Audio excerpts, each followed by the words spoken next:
Hello, hi. Welcome to the uh, eighth or eighth day of our 12 days of COP28. And tonight we're going to have hopefully Collins join us in a bit, as Richard, our usual presenter, to go together with me, is tied up on some amazing Christmas dinner, I believe, that he's having. And this evening we're going to be able to have sometimes talking about the Maasai community and what they can do to face climate change. And we're going to also listen to a musician, Rudini, and his life and music. But first, as always, we're going to start with Who Tipped Over the Tipping Point, the comedy show that keeps you laughing sustainably. And wait for a moment while I just get that ready and queued up, and we will be there with you in a moment. So let's see how we can do this best. Now, let's see. Okay. And here it goes. Here we come.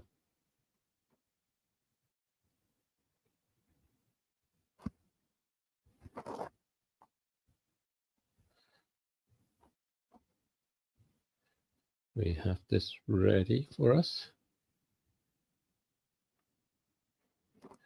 There we go. Oh, it's still being processed. So we shall wait for a moment. And in the meantime, let's talk a little bit about what's happened today then. So as you probably heard around in the news, more and more information is coming out about the balance between carbon capture and about the aspect of what we need to do to cut our emissions. And of course, the issue is very simple. Does carbon capture actually provide us with the difference that we need? Is carbon capture a way out of our situation? Well, a number of things need to be understood in terms of carbon capture at the moment. The most basic thing about it is simply that it takes a lot of energy. So if you think about what the situation is that carbon dioxide exists as a very, very sparse gas in our atmosphere. And some people take that to say, how can it possibly warm up so much? Well, the reason is because it's a bit like the foil you put on and when you cook some food in the oven. What it does is it prevents the heat from going out, and it doesn't need to be very thick for it to do that. In the same way as sometimes you see these emergency foil blankets that people have. So it's not the amount of it that's significant, is what it does that's really significant. And because it is actually so few of it and has such a big effect, what happens with carbon capture is it's actually quite a difficult thing to do. So imagine that you have to filter through 10,000 random little balls around, and only one of them is the carbon dioxide that you do. And to do that, clearly, you need to be swimming along in all of these and trying to find out what you can. And that takes a lot of energy. And that is why carbon capture is such a difficult thing in that way. Well, what else can you do instead if that's the case? Well, maybe there are some other things that could be possible. And this is where the most basic part is what we've always talked about, which is that the most basic part of things that we should do, the most basic part of what we should do is simply not to emit in the first place, to keep oil, gas, and coal in the ground. And that's what we call for, the ability to do that. Okay, so enough of that for now. Let's welcome you back onto the stage with Who Tipped Over the Tipping Point. Here we are. Who tipped you over the tipping point? The show that keeps you laughing unstoppable. Don't worry, English is not my first language. So I'm here with the very good, wonderful people here. So today we're going to play a game. Everyone's going to show a product that we think should not be in this planet, and we can discuss as we go and make some jokes as well. Yeah, I'm going to hand over to David because he's one of the directors of this show, and Richard and me and Kate were just best guests on the show. And do with that one last one in. No, we're not getting a last one in. I'm in the lead. We stop right now. Yeah, I never win anything. It's 3 minutes to half past. It's 3 minutes to half past. 2 minutes half past. So okay, one last one in. One last one in. Well, what is that? Those air cons on a building roof. No, I think this is my nemesis. This is a fake tree.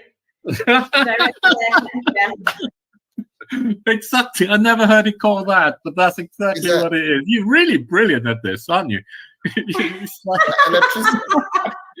Probably spend a bit too much time thinking about this. I need to get out more. Yes, I think this is a machine that they've built, and it's like billions of pounds of investment and thought and the best engineers to come up with a special machine that sucks carbon dioxide out of the air. And you think, oh, we've got trees.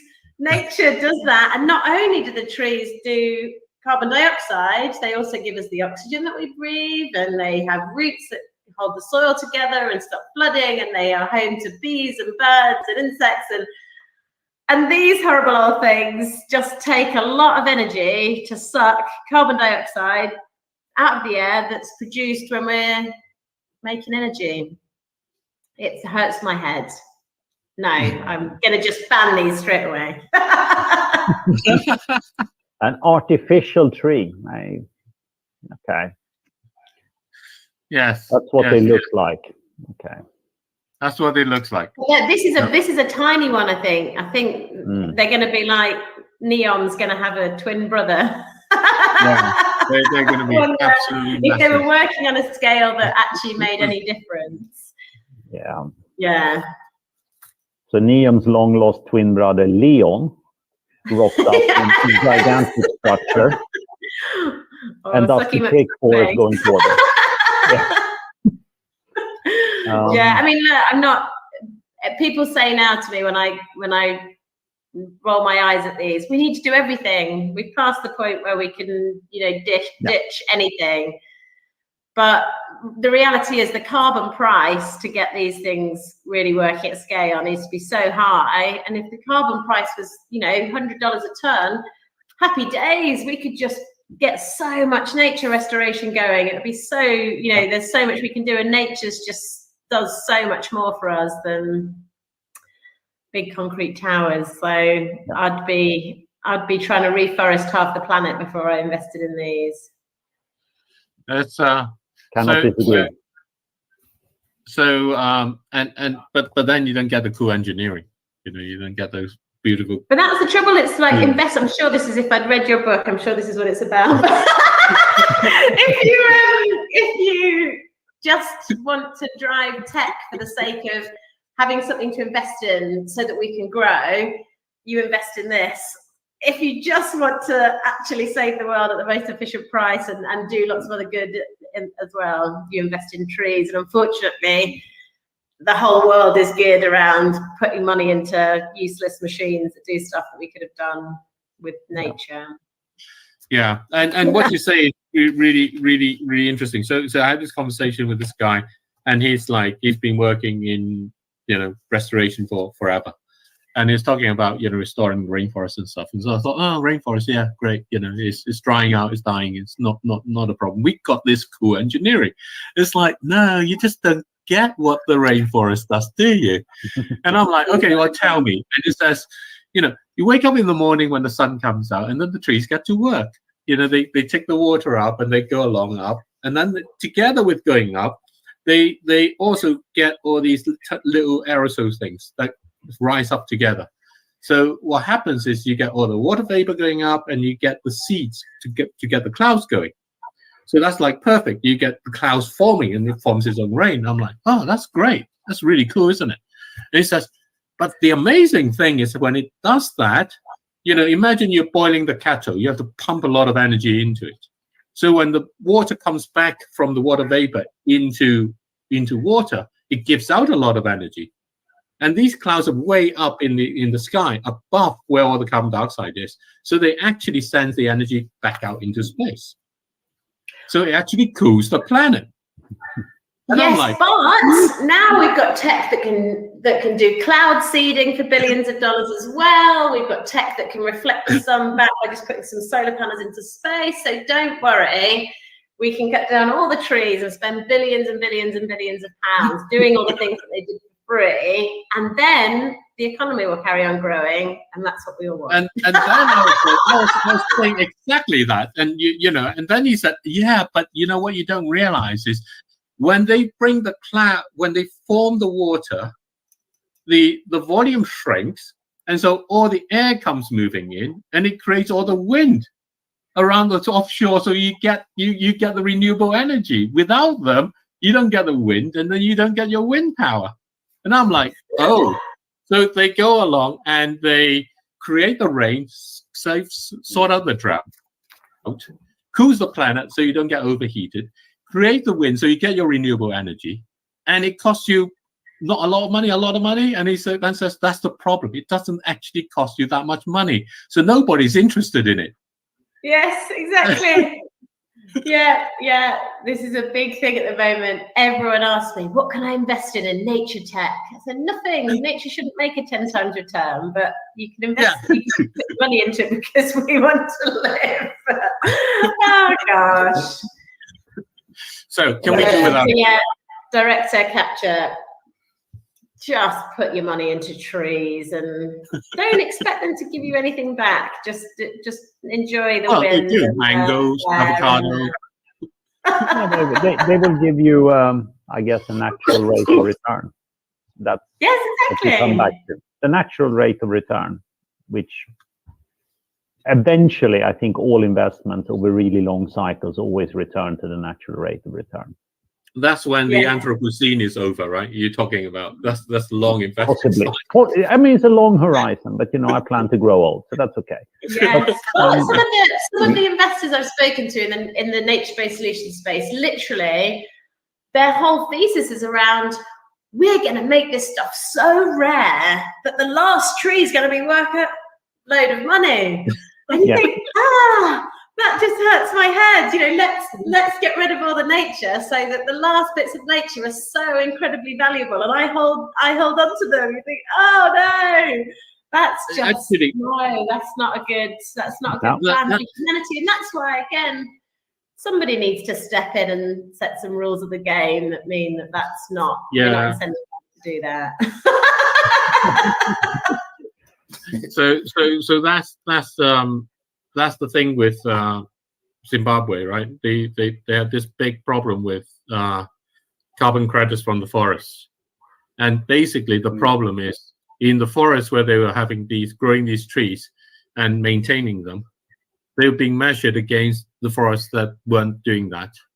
And unfortunately, in Zimbabwe, they've stopped cutting down all the forests, and they've actually all taken on this idea that is good for us. So as a result, in comparison to the other part, everyone's growing trees, which is actually supposed to be good. But what they need is for them to have gone out and burned all the trees down, or the other trees down, because then they'd have been given lots. As a result, there's a big collapse in the market back over in the summer. Everybody said they were cheating because they weren't actually growing trees. Actually, because other people weren't cutting down trees, so they were cheating. And so what it was worth a lot of money and should actually be worth a lot, because everybody is now doing it and keeping the trees growing, is now considered to be cheating and not to have abide by the rules. And the regulator stepped in and said that no, you can't keep being financed anymore for maintaining your forests because you didn't go out and chop all the other trees down. So there you go. The regulators came in and actually said, nope, you're not qualified to be maintaining your forests because the other people didn't cut their trees. There you go. Well, for me, no comment on that one. Whole new one to start digging up next time. No comment on my side. I just wondering what those amplifiers I was watching. You know, the last picture showed. I thought it was amplifier. The teacher is ready. Yeah. Right. Points. Last points. Anyway, I think we come to the end of the show for today. Anyway, it's good. So the points are my job is difficult, guys. It's like one of the toughest jobs to be in the show today because everybody's fantastic and every contributed. Yeah. For me, I'm just taking points about put the pressure to to raise awareness as well. and learning, and our audience they also want to learn more. What I'm trying to say, I'm learning more here, so someone should. Anyways, so in this round, I think was really tough, but I'm gonna go 35 for Kate. She really the energy is so good as well, and the knowledge and experience is wonderful. So if you're watching this, we need energy people to come and watch the show as well and share your own experiences and stuff like that. That's the point of this show. We're just working together as a team. So I'm gonna go. David is wonderful because he is the one who brought up the amplifiers. I don't know what was that picture, but it's really good. So yeah, musical speakers. That's what they are. Massive musical speakers for broadcasting to the world. You know, so I'll give David. Yeah, I'll give David 30 points, and that Richard is the most powerful man on this show today. But and this round was a little bit quiet. I don't know. Maybe. Yeah, I thought they were air cons actually first. You know, they looked like these structures you have on the rooftops, and I thought they're tiny but still air conditioned units. So yeah. I have to bow to the knowledge of Katie. You know, she nailed it immediately with her artificial trees, and yeah. So I'll give Richard 25. Oh, and that's the end of the day, guys. We did it. It's wonderful. Ian is still there, moving along. Ian will give him what's called the tip of the day. 15. So there we go. Wow. Oh, they were close. They were close. This is really. Wow! That handicap really. Oh. Yeah. This is really nice. This is, I think it's going to be more exciting to go back and actually look at, if I have to take questions about giving the points. Shocking. Yeah. I had my 5 seconds of fame. That's all I can say. No, Mr. Richard, depends what time you arrived as well. You're late. You see, you lost your point for being late. Yeah, if we put your point back, actually will be exactly the same with David. Yeah, I can only blame the infamous blue screen.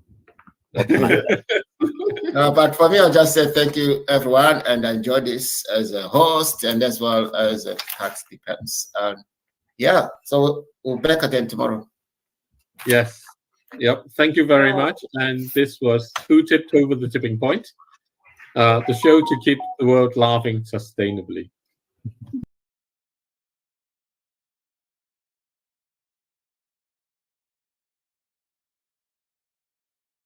Rather, I should say that again. And indeed, that was Who Tipped Over the Tipping Point with Nico Endulo, which means elephant, Katie Critchlow, Richard Buslato, and myself, the show that keeps the world laughing sustainably. But of course, one of the major items, as I mentioned earlier in the news today, is this thing about carbon capture. And the essence of it, and we reiterate, is that for all the efforts, the governments currently have this problem. We want them to be able to make a decision about phasing down, cutting down, phase out, whatever the term that we might want to express, oil, gas, and coal. But they're not going to be able to do that. So here it is.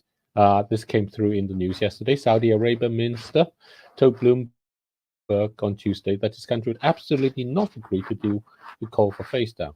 But equally, some African nations, such as Uganda, have said it's an insult. You're telling Uganda to stay in poverty to do that too. So it's not only just the oil producers, although Uganda is starting its own pipeline, a big pipeline project, ECOP, which is also bringing a lot of controversies in that way. But the fact is, whilst governments will take time to debate over all of this, we as individuals can make use of the capital markets. And I think this is the essence that we have to emphasize and bring out very, very clearly. This is simply about allowing capital markets to go and do what they do best, which is to express our wishes. If we want it so that we can keep it oil, gas, and coal in the ground, it ought to be something that we can purchase and do. Just the same as we can purchase a piece of land and keep it from ever being used. It's exactly the same sort of idea, so that we can protect it for nature, for the planet, and for the regeneration of the planet, and to enable and empower the healing. And what's more, the money that's used for purchasing that can then actually be used instead to finance the grassroots projects that we've heard all about over the course of this period. And that allows us to bring about a healing in a very much a more holistic way. We stop the poison and we carry on with the therapy. And that generally is what we would ideally like to do. Now, we want to leave that with you for now so that you can think about it. But before that, we're going to listen a little bit about the Maasai community and the challenges they face as a result of climate change. And this, again, is a significant issue that we want to be thinking about, our indigenous communities and what they can do, and what are the things that they find, what are the situations that they do. So the situation today is faced by a remarkable community, and I'm just going to start that up. And what we have here are a number of people, young people from that community, talking about it and thinking about what is possible and what are the challenges that they've been facing. So here we go. Water for Maasai, this is called. There we are. Indeed. We're going to see who we're bringing on here. Yep, we have Collins with us. Stage. We have Philip and David here. And David. Yes. So, Philip, do you want to unmute yourself and introduce yourself? Yes, hi guys. Thanks for bringing me to the stage. Feel free to turn on your video too if you like, if that's convenient. Obviously, don't if you are improperly dressed or something. Struggling perhaps with bandwidth. Sorry about that. My camera is not very well, so please forgive me for that. No problem. Yeah. There are times when I call Richard and I think, gosh, could you turn your video off?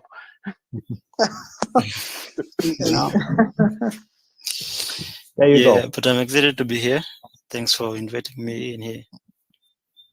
So tell me a bit about your background. Yeah, so that's like more of a, it's like telling me about yourself in an interview. So almost tensed, but yeah. I am Philip Barteroi. I am the chair AICA. AICA is a community-based organization currently based in Kajiado County, and we just got started last year, mid of last year, majorly to address issues in regards to the Maasai culture and climate change. So that's us. So I'm excited to be here. I was invited by Kaka. He, told me that we have a discussion in regards to water and the Maasai culture. So I guess that's more of an introduction for now. We can share. Okay. Well, thank you. And we'll come back to all that a little bit more. And Collins, we often hear you mention Kajiado County, where Philip comes from. So how about yourself? How are you connected with? Are you connected with the Maasai? Is there a personal connection there? Hello, glad to be here. Hello, David, Richard. Hi, Kaka. Hi. And David. Yeah. Glad seeing you today. Yes, David, I have a connection with Kajiado. I think Kaka can attest to that. And it has been an experience for me working with communities around the region, particularly with the youth and the women, and the whole aspect of climate issues. I had an opportunity to actually be coordinating the Adaptation Fund project, which was actually being implemented by one of the grassroots organizations in Kajiado, a women-led organization.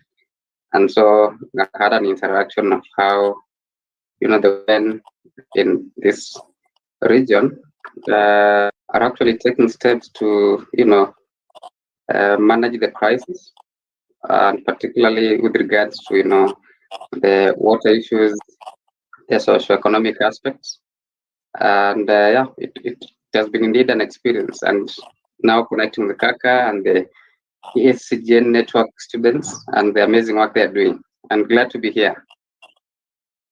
Well, thank you. Thank you for being here. And finally, we have David. Do you want to unmute yourself and just introduce yourself a little bit? Yes. I greet you all. Good evening. It's evening here. My name is David Mterian Kuyata. And I came in when comedy was going on, and so I was keenly to listen. And just to add on something, because we're in the line of comedy, right now I'm at home, and the Kajiado you're talking about, that's where I am right now. So if you hear some background sound, cows, dogs, just know I'm home. So I'm so glad to join you guys and to address this noble topic for today, water for Maasais. I know it's an extensive topic and something to be addressed and to be, to lay a strategy and work on it. However, all is well. We have been in the office today running different programs, and today, and we had a conversation that people are talking about tree planting and something, and that tells us there is hope. Young people are coming out with different ideas, beautiful ideas, and that's a small step that our moderator David was talking about. The little step, you might be going in a little pace, but the most important thing is that you're heading toward the right direction. So I believe that to make a difference, I need to take that step. You need to take that step, and I believe we are going to have a better tomorrow and a better world to live in. So I'm glad to be here. Thank you, David. Thank you, Richard, and thank you everyone who is here. Let us address this, and I believe that all this is going to work out well, and you're going to have a better tomorrow. So thank you from my side. Thank you. So let's get moving. Water for Maasai. Now, the idea came through when I visited Kaka at the time of the launch of the EACCGN, the East Africa Camps and Colleges Green Network. And it was the end of a drought that was a multi-year drought. And he was telling me about the pastoral society community that the Maasai represents. Now, I don't know much about Kenya. I don't know much about kind of the continent of Africa and the diversity there. And this is really my first time I've really been there. But I think most people have seen these pictures of the Maasai. Basically, they're in red. They're the classic image that you find when you see something about about Africa, really. And so it's a very kind of it's very much the sort of thing that everybody recognizes. It's ubiquitous in the way that people think about it. I'm going to try and bring up a picture just to show what I mean. So just bear with me for one moment.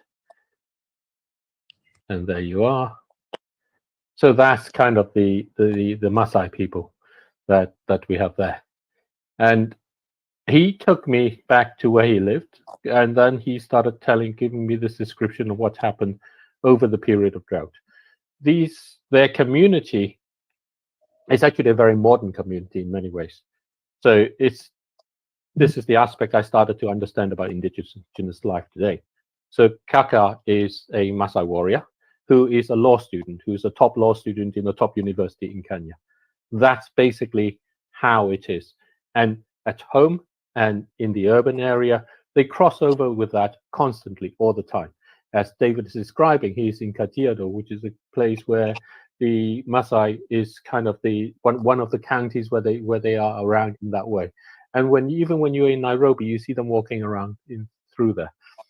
The aspect about the drought was that traditionally, in times they would have these long migratory paths, in the sense of pastoral paths, with their cattle and with their goats, and they take it around the country. And I then later learned that a lot of place names are Maasai names because they travel through the vast expanse of land historically, all around. So I learned that Nairobi itself is a is a Maasai word, and they basically go around and give many place names to many of the places. And you know, Richard and I come from this economic angle, and we always have this kind of economic perspective in the sense, because from us, if you can't get the economics right, it's not going to work. And as we go forward, the two of us are adamant, as we explained what was last night, I can't remember now, things seem to fly so fast, about how the economics is going to get harder and harder. So if you're actually going to look about indigenous life and how to maintain it, how to make it work, we have to think about it in a way that it actually creates value for everybody within the community, not just for the indigenous people, but for everybody around it. And so it became, we started having this discussion.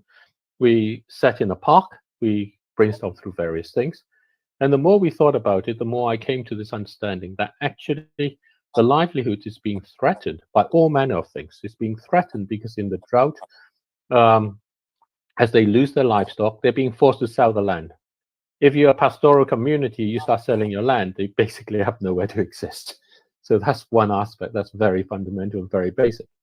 The second part of it is when you are trying to take your animals during a poor period of drought from one area to another, and there's a big road in front of you that you can't just cross. Your animals are too weak to go 50 kilometers around one way to find another crossing point and come back in that sense. So the modern world is being built in a way that crisscrosses. And Kaka pointed out that within the law in Kenya, the right to graze is there for the Maasai to graze their animals. But the right of passage is being interfered with. Not with any particular malicious intent, but it's just the way urban development goes. And this is exactly the situations that we keep hearing in our conversations over the past few days, and undoubtedly we'll hear again, which is the unintended consequences of development. And a lot of the energy that the young people have talked about reconnecting with nature made us, at that time when we were sitting in the park and talking about it, to consider how we might actually be able to preserve this amazing pastoral community throughout Africa, throughout Kenya and East Africa and the regions where they are. And to do that, what you need to do is to preserve their ability to travel around. Now, when you look at that, what you then find amazingly is, of course, when they're able to do this, they actually help the land.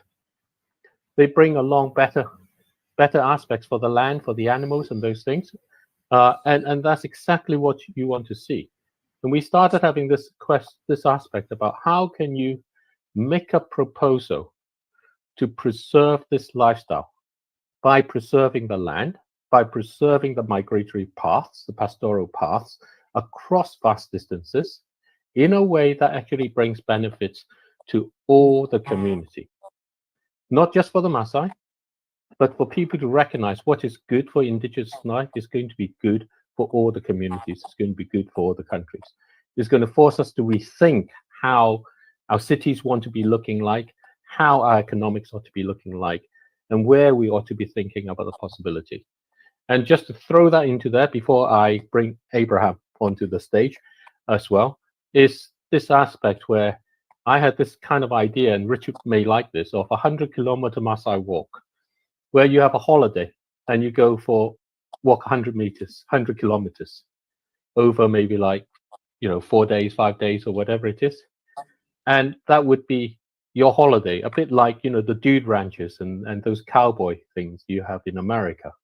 And you have many of those things where you can actually have a whole kind of a form of an ecotourism that actually helps to preserve it, because it brings in revenues and it brings in notice and interest, and it also allows that to bring in interest for other communities too. So I'm just going to bring in Abraham.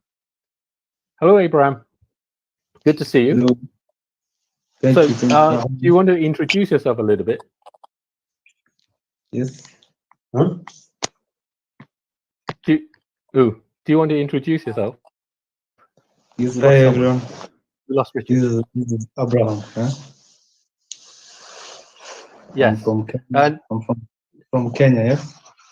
And I'm happy to joining the group and hoping that the discussion is going to bring impact of the project that we're planning to bring forth. So I'm believing that we're going to work on well. Yes. so, what I want to do is really just to enable conversation between you all. You're all interested, and you all have an interest in there, and the and basically the way I think of this is, I guess first of all I want to think about how you guys think about that, what you think of the situation, and then to go on to the next part of what do you think is necessary in order to do this, and how to bring in who might be the principal people that would be a beneficial to have, and then how they can come about in different phases. And there may be other ideas of what might be possible, but ultimately what we are looking to is just kind of a sharing of our ideas about just how indigenous life in something like the pastoral living can actually be economically significant to a modern economy and to a modern country like Kenya today. I think I can jump in as others also gather ideas so that they can also contribute into this. Allow me first of all to say that really I appreciate this, David, and thank you, because since the day we met and we took a tour in my place and the mode of how we try to create water for ourselves and also for the animals is really a great adventure. But I think if you look at the Kenyan history, for instance, if you look at the first president of the Republic of Kenya and the son as well, all the names that they had are all from the Maasai community. So basically, it is the Maasai community who named them. If you look at the word Kenyatta, Kenyatta basically come from the word belt. A belt, Kenyatta in Kimasai is basically a belt that is some sort of traditional belt that is made out of leather. And he was named by the Oloibon who collaborated with the British back then in the colonial period. And if you look at still history, all the places that we have in Kenya, including Nairobi being the CBD, Nairobi means the place of cool waters, and it is now the CBD of the country. But it is so unfortunate that you'll not even see any inhabitant of the Maasai community there. It could be because of the setup of their mode of livelihoods, because these are the communities that really migrate a lot in terms of looking for pasture for their animals. And one of the biggest challenges, I think, for the last 2 years, back in 2019, we recorded the largest number of animals lost in the drought. And it did not just affect the Maasai community, but the country ran short of meat. If you look at Kenya Meat Commission, KMC, it has given a report that they never see such a drop for the last decade. So you can be able to see that it is not only the Maasai who really face this crisis ahead, but even the country, and in terms of economy and also all sort manner of livelihood for the country also goes down. And I can say that one of the biggest challenge we have is, one is the pasture, and then the other one is water. And if you look at what we're doing for some of the activity we're doing in some community linked organization, is that one of the biggest challenge that I think the Maasai people have is that they've not been getting that opportunity to be taught on how they can be able to manage the number of animals they have. This is a very big challenge, because like currently they are rainy season, but you'll find there's a family which has got over 1,000 cows, and they are all fat. But then they don't sell these animals because they are their pride. These people really love animals, They can even sleep with the animals in the shed, in the cow shed. They really love them. And because there's no sort of economy model that says, we need to reduce this number of animals when they still have value. You can sell them and reduce to a manageable herd that you need. But then they don't have that kind of education. So what happens is, when the drought strikes, all these animals, about 70% of them die, and they are left with very small very small number of animals. So what I think is, this is a whole conversation, not just in terms of looking for water, basically, but also in how do we deploy education to tell them that there are so many other ways that you can be able to, things that we do in terms of keeping livestock, keeping goats. For example, we have got drought tolerant animals like the camel. We can integrate this, which basically can take long distance and long time without basically looking for water. So these are some of the ways we can basically integrate with the breeds we have. If you look at the black-headed sheep, for example, zebu animal, which is a crossbreed of exotic and also indigenous animals, they can be able to give you milk, and at the same time they can give you meat. So you see, you can benefit from milk by selling either milk, also drinking the milk, but at the same time it can also give you meat.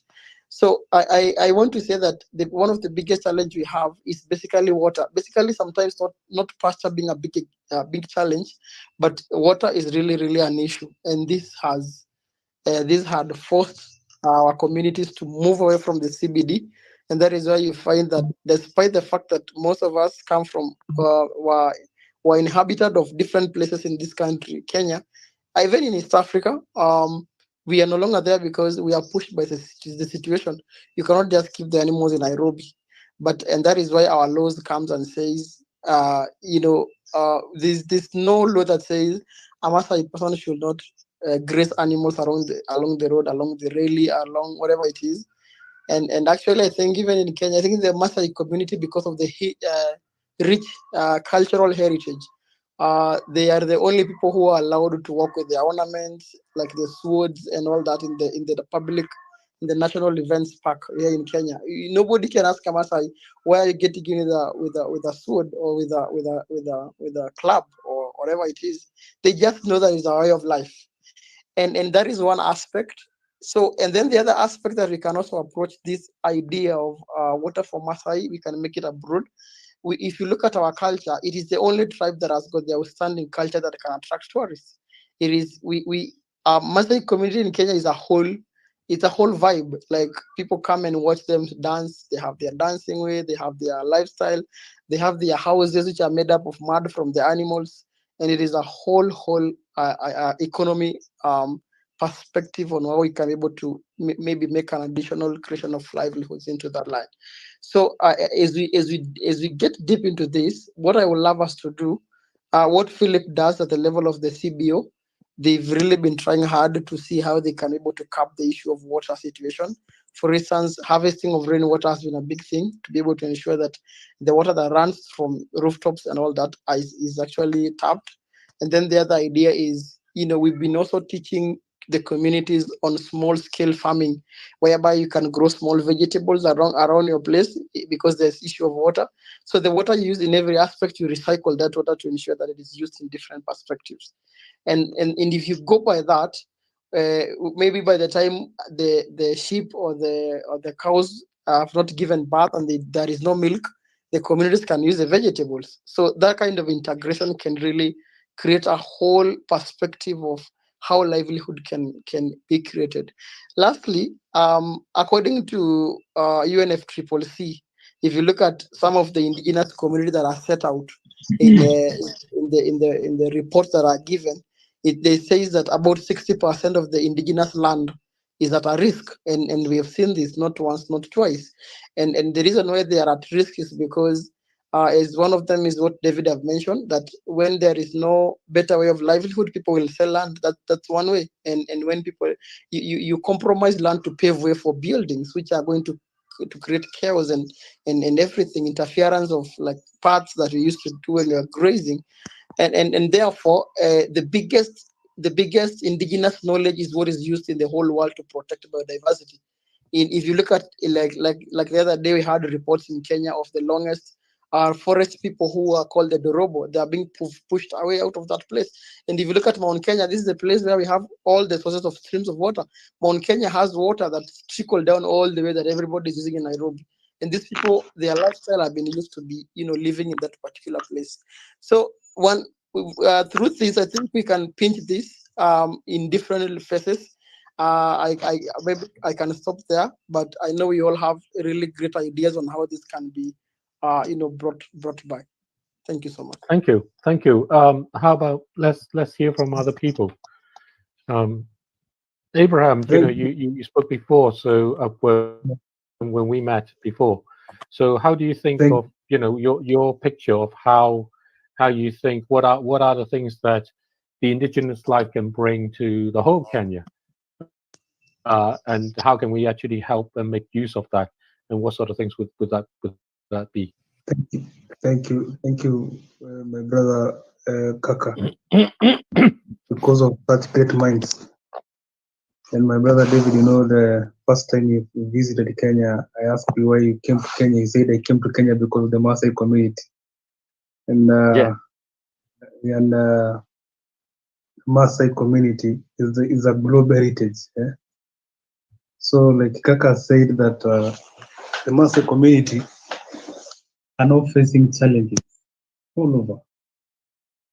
And such great minds and ideas of how we thought of how we can change and bring change, how we can change and come up with the potential chances and possibilities to transform and bring back.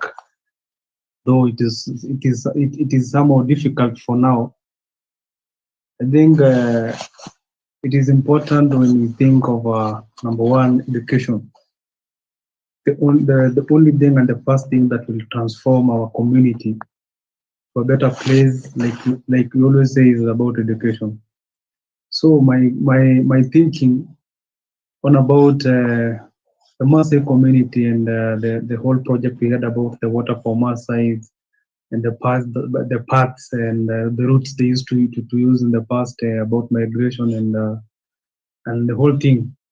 I think the most important thing is education and educating our people on how we are going to get the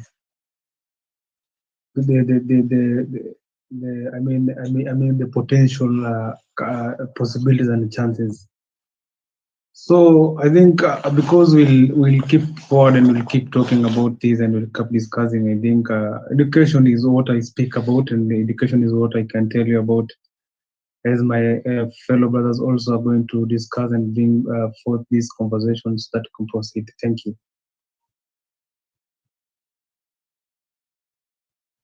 Muted myself again after I unmute myself to remind me, but thank you there. So the education part, and again Kaka pointed out about the education part, and you talk about educating about, and this is not just sort of school education, this is education about understanding the environment and what we can do, and in some ways the advantages that we may have in that way. So how about David, what do you think? You actually in a Maasai community at the moment in Kajiado. I see red kind of color behind you, which is very characteristic color of the Maasai. What do you think are the things that over to you? Absolutely. Thank you very much. Thank you very much, David. Yeah, it's true. I'm there right now, and actually, I really appreciate because of the background you gave. I think I was listening to you when you started, and I was like, "Hey, David did a lot of research, and only to follow and realize that you came and you went to the ground, and you say, there is a saying here in Kenya that mambo ni different kwa ground. I don't know if you will get that, but I'll teach you when you come back to Kenya. Yeah, that when you go to the ground, that is where you get the real scenario of how things are. You'll not be told stories, but we'll go and realize what has happened. Kaka has also given us a history and has laid a background and a foundation for the talk of today. He has given us the background of where we come from. Why do we refer, as Abraham says, we are referred as a heritage? Why is that the case? I think Kaka has laid a very good background on that. Let me just say that all these factors that we mentioned are really affecting not only the Maasai community, but the broader perspective of or a longer range of people. Because you realize, just as you mentioned, when we have that, when you have the drought, they're affected with the drought, a lot of cattle die. You realize that even if we are exporting meat to other countries, that that production will go, the production will go down, and therefore is going to affect. Again, it's also important to realize that this community, as far as there are a lot of communities here in Kenya, and Maasais are they're among the indigenous communities. That is one, and two, they are also among the marginalized community. I think that's where the rangers, meaning that we are not that bigger community. However, I appreciate the way we are coming up. I mean, education is really falling into us. So there's something that I want to single out to give a lot of weight on these factors that affect us. You know, you realize that drought sometimes affects a lot of a good number of the Maasais, and you realize when these cattle die, and Okaka mentioned and said, we love cattle. I mean, an old man can even sleep with the cattle, and it's just okay. But this brings an effect even to a generation that is coming, because you realize that there is what we call when a girl is being married to another family, there is that dowry that is being paid, and you realize sometimes we lose a lot of cattle, and a home is left with nothing. So what will happen? These young girls of ours who are in school, some of them are married off, so that this old man, or rather this family, can have can regain the cattle back, and realize that will really affect the community at large and the society, because now you realize that maybe that young girl or those girls had dreams, were in school, and you realize that their dreams are being cut short, you know. So broadly, that affect the community.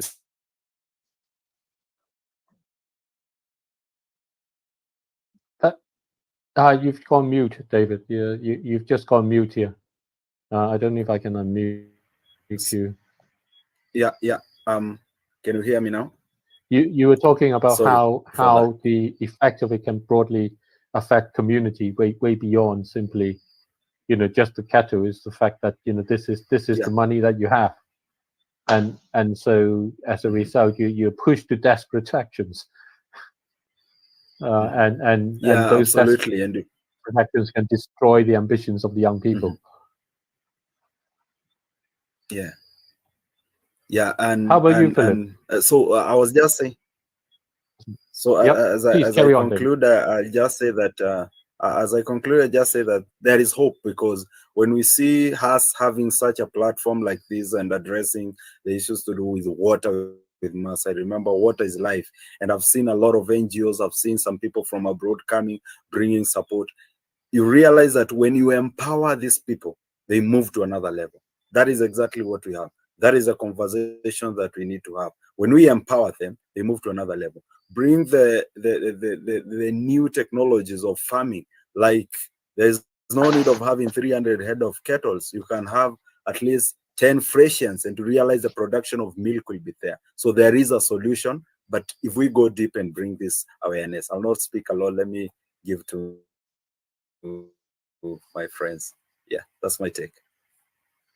That's really great, and this is the aspect where, again, there is a new knowledge of animal husbandry.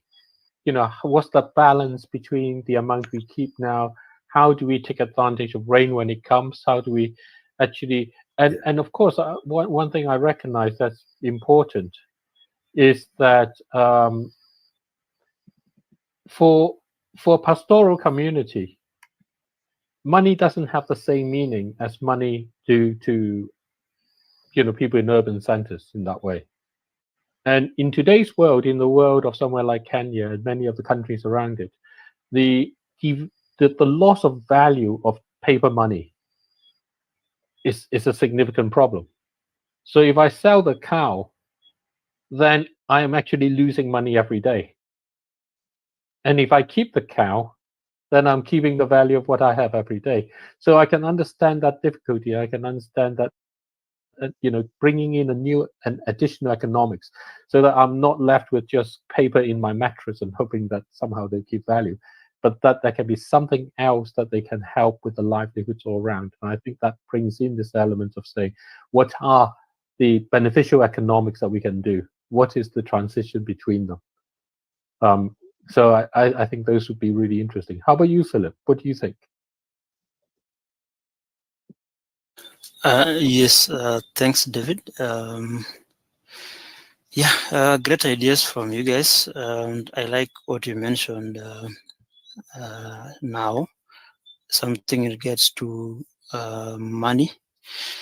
I think one challenge we've had with our communities is, well, the Maasai lived with their animals, and they never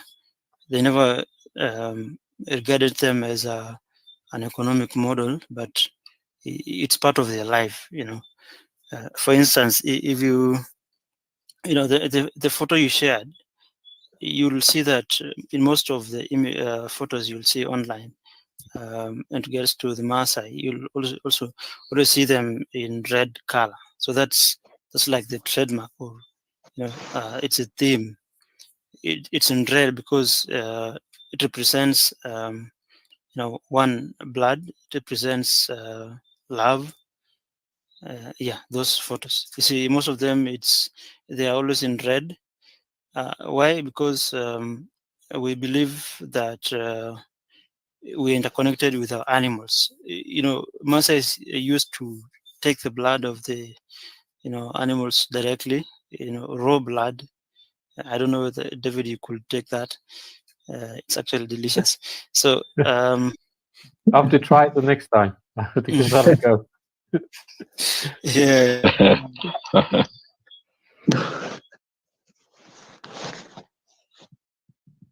Please carry on, Philip.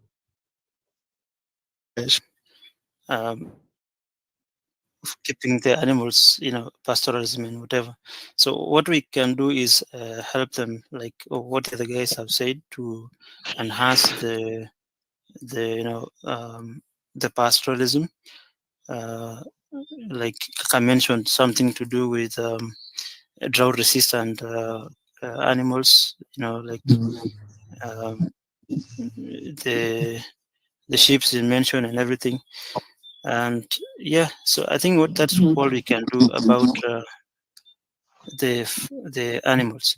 So yeah, I would like to mention something in regards to the culture, and I think we all agree that we.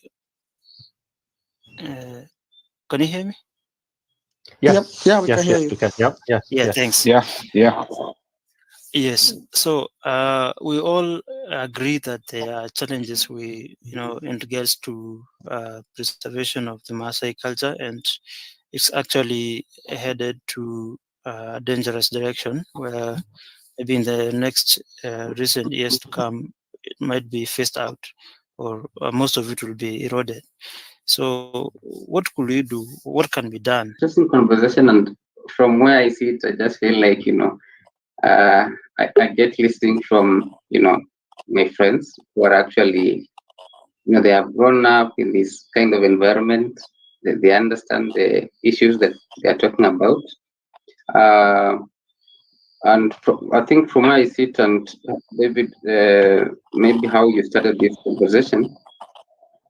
I will speak for one. Let me speak now for the women. I know this discussion is going to pick it up from here. We are to get more people from into the discussion, but there is an emotional aspect that comes from the issue when we talk about water. And when David mentioned about 100-kilometer walk, and how the It's campaign has come along, and I was thinking about the intergenerational, kind of talk, and looking at that journey, it's like retracing our roots, and I feel like it's important to have that kind of a journey, where we have our grandfathers leading us into this, memorable kind of emotional journey or walk to just let the people understand how important this kind of discussion is, because Kaka, David, I agree with what you have said. In most cases, when people talk about drought, probably they just think about there is no the effect, the environment, the livestock, but the spillover effect of that, it's so deep, and I feel like it's important for us to keep this conversation going. And number two, from the discussion Kaka mentioned, we also have the pressures that are coming along with the the urbanization, and the aspect about the culture that Kaka talked about, and how the issues about land, and a whole mix of complex issues that are rising into that. And so from the points that they have mentioned, I'll just summarize by saying, yes, it's time to have this genuine conversation, and to amplify the voices that are actually coming from the people who are feeling the pressures, the children, the women, our grandparents, to be able to speak and let this voice go to to the leadership, to the world, to understand that the crisis and nature is talking to us that it's time to act. And so, yes, David. So I'm looking forward on how this rolls up, and I was trying to imagine that you talked about the migratory path, the livestock, and that journey.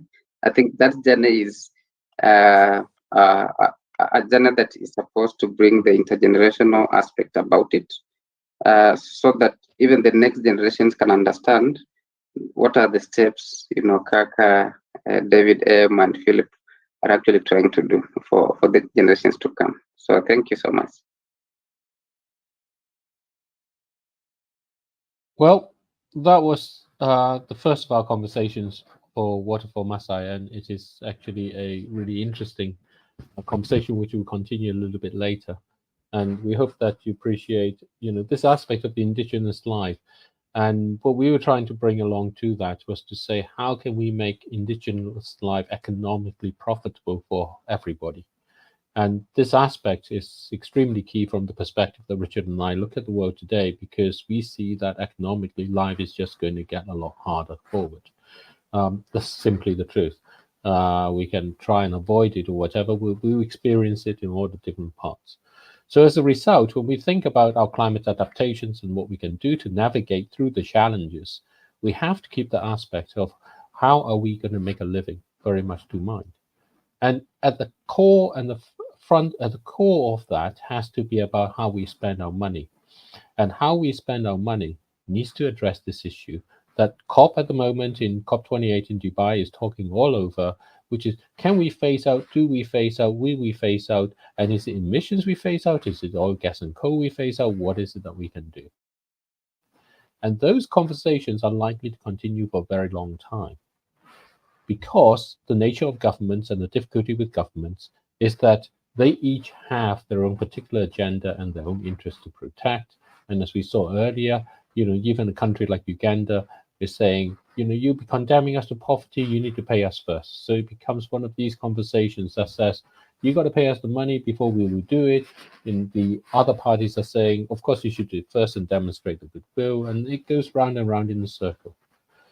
So to cut through this, what Richard and I propose is to create a market to keep oil, gas, and coal in the ground, so that we as individuals all around the world can lead in doing this. And the idea of that we have expressed yesterday, and we want to play a video again today that demonstrates that along. So please bear. Hopefully you will catch this along, and we hope you.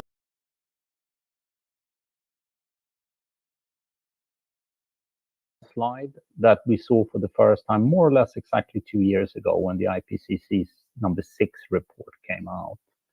The circles added are actually our own. This is basically where we grow all our food today. as our temperature rises and the soil where we grow our food loses its ability to retain water. This is a recipe for massive geopolitical conflict. It was a massive wake-up call for me and David. And it was really the start of how we thought about what could be done. And of course, a lot of these regions are actually not growing crops for food. They're growing crops for sustainable plastic or sustainable fuel. So it influences our economy in a very fundamental way. Coming from an investment background and having had 30 years making money for big money, we've come to realize that if you've got something which isn't working, you have to do something about it. And what isn't working at the moment is the reduction in the oil and the gas and the coal production that we have. And to the story of the fact that we can triple our renewable energy by 2030, even when we do that, we would still be increasing our oil and gas and coal production if our energy demand just continues on its path. Having come to that conclusion, we then started on thinking, how can we actually change this? And that's why It's For You came out.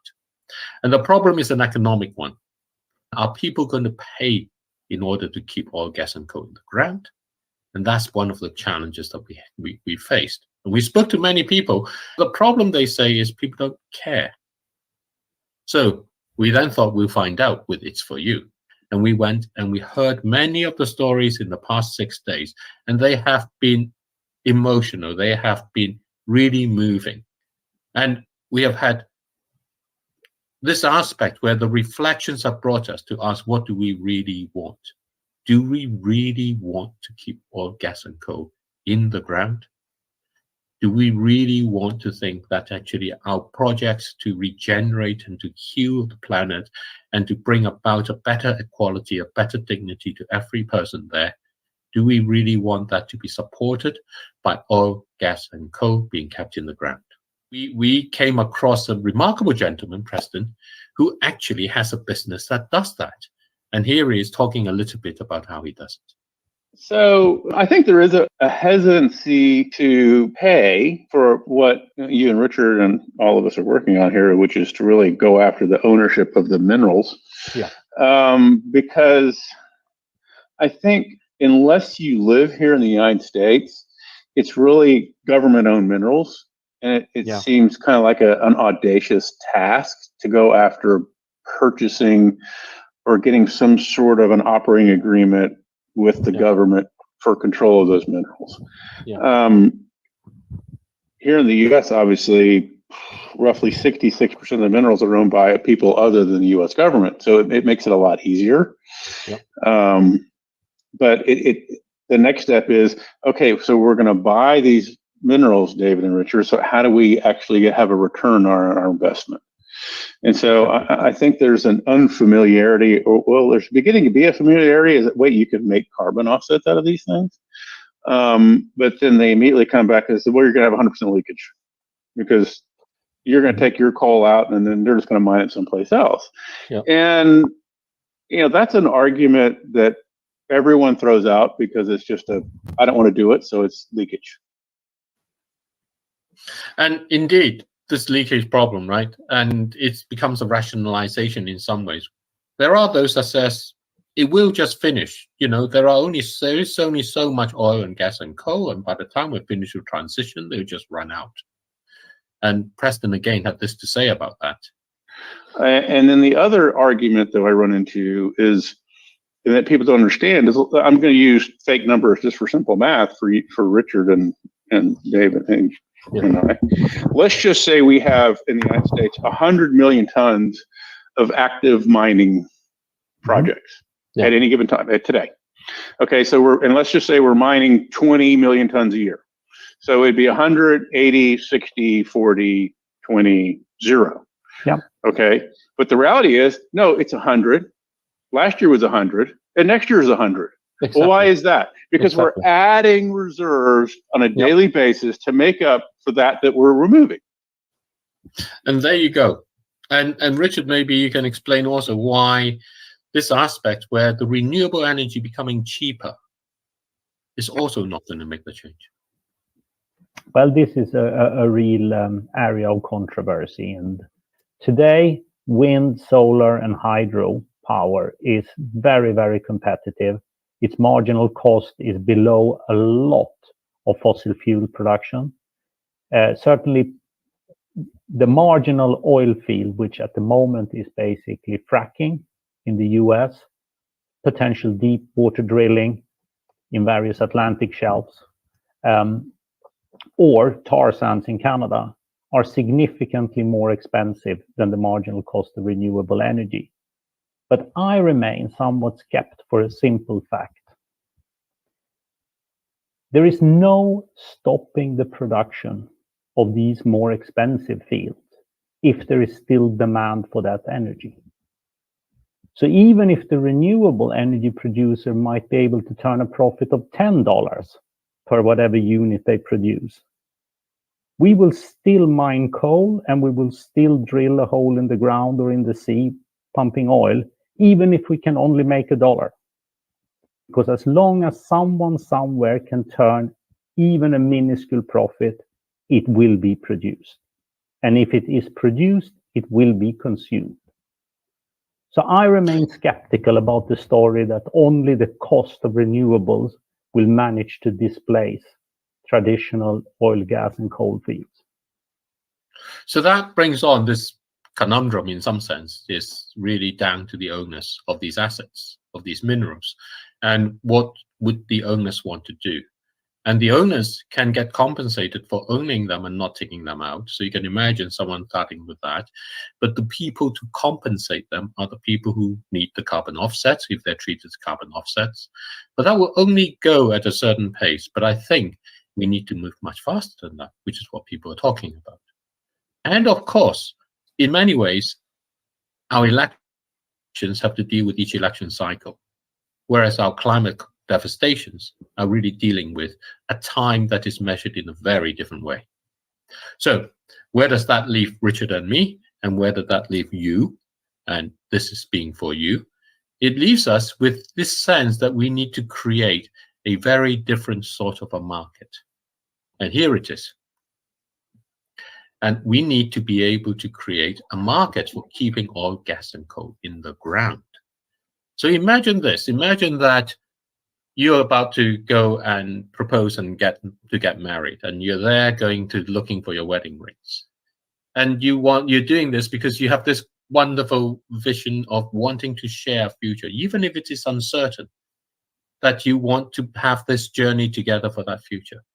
What better way than doing that than to know that somehow, in one form or another, a fraction of the money you pay for that special wedding ring goes to keeping oil, gas, and coal in the ground. And in doing that, in having something like this, it lets everybody see that this is the thing to do, simply that. And imagine if you're an employer and you want to motivate your employee and you want to give him a pay rise. What better way to really motivate him than to be able to say to him, look, I will match your pay rise to keep oil, gas, and coal in the ground. And if you can do that, then your employee will feel, actually, you know what, I am working for, even in whatever work I'm doing, I'm looking after our common home. And I'm creating a better future for my children and for all the people around me. And that itself can be quite motivating. And Richard, what about you? What do you think about going to a Taylor Swift concert? How would you think of a fraction of that ticket? Because you go to music concerts all the time. I think it fits very, very well into the overall picture of saying, when I spend my money, I'm going to spend it with those who I think make my life better. Now let's think about that for a second. I want to direct that spending towards those who make my life better. If I am worried about the future, and I certainly am, then I want the recipients of the money I spend on goods and services to actually be committed to taking oil, gas, and coal out of production and keeping it in the ground.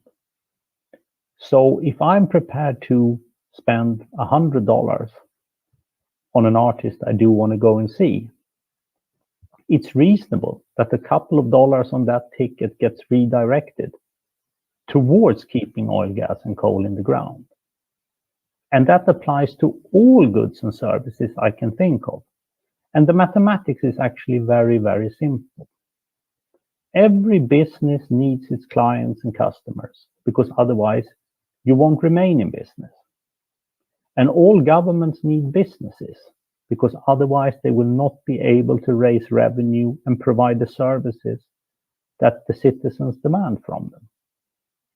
So when all that fits together, and given that our economic model is based on us continuing to consume and spend money on these goods and services, we actually have enormous power as consumers of the world to opt to spend our dollar in the pocket with those companies who are committed to keeping oil, gas, and coal in the ground. And the essence is, by investors knowing that there is such a market, that there is such an interest to keep oil, gas, and coal in the ground through our spending. And as far as government is concerned, what this does is it actually increases our spending, and that's a good thing for our overall economy. But in doing it in a way that actually helps all the regeneration and the healing we need for our planet, because it's spending that actually goes to keeping oil, gas, and coal in the ground, as opposed to extracting more of it out to harm and poison our planet and all on it in that form. So this becomes a turning over, flipping of the table, and a new way of actually creating an economy, creating a market that actually moves everything forward, allowing people that choice for them to be able to say, you know what, the money I spend, I can choose who to direct it to. And if I see these people and they are part of the group who are redirecting it to keep oil, gas, and coal in the ground, investors will be able to come in and will be able to say, you know what, these assets, they're worth buying to keep in the ground because I can be paid on one side in terms of carbon credits. And that generally is associated with production that's ongoing.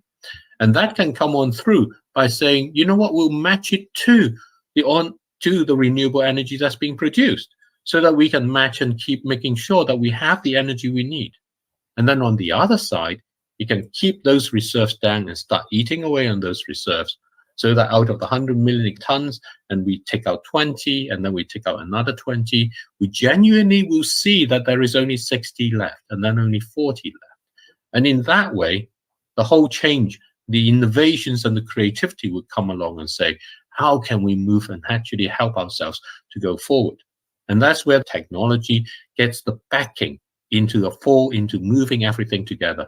And so it both liberates us and frees us from this tyranny of the climate. So that's our call, to create a market for keeping oil, gas, and coal in the ground, to be able to express our wish that a fraction of the money we spend goes into keeping oil, gas, and coal in the ground. Indeed. It actually is that simple. We need to create this market for people to see the true cost of the use of oil, gas, and coal, and for us to actually find an economic way of leaving it in the ground. Make no mistake about it. It can be done. We have that power. And to finish off with just one last thing. If all this seems impossible and all this seems like you can't do this, well, it's the same as what Preston talked about. These are just rationalizations. Because it's time that we put procrastination aside. It's time to believe in the impossible, because waiting is no longer an option. So very much hope that we'll get the support of all the people. We really want to raise this so that we can go along, and for everybody to talk about the possibility of creating a market for keeping oil, gas, and coal in the ground, where you can have your spending, and your spending becomes a part of the money that will be able to do that. So thank you very much. Thank you all.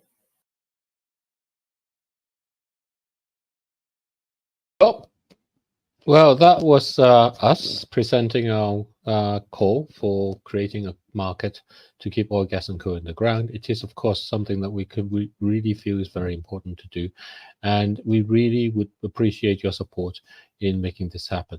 The essence of the call is really, really very, very simple, and that's to say, we want this to happen. Because you can say we want this to happen, the businesses will listen to you, and then the investors will listen to that, and then the rest will follow on through. And you can be reassured we will do our best to ensure that that's the situation. But it cannot move forward until people are willing to say, you know what, we want to turn the table on the conundrum at the moment, on the stalemates that we're constantly seeing.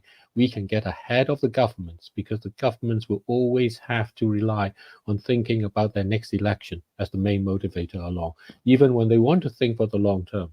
But as individuals, as we have heard from individuals all throughout these 8 days, they think for across all generations. They think of the planet as being the source of their livelihood, the source of their peace, the source of their joy, the source of their love. And they think in those ways so that we can reach this and make this happen. So thank you there. And we're going to go back over and continue the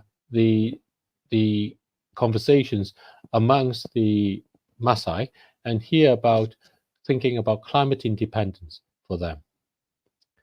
So let me just get everything ready, and so that we have that there, and I'll bring that onto the screen, and here we are, ready for them about climate independence. Richard and I were investment managers for 30 years, so we were helping big money make lots of money.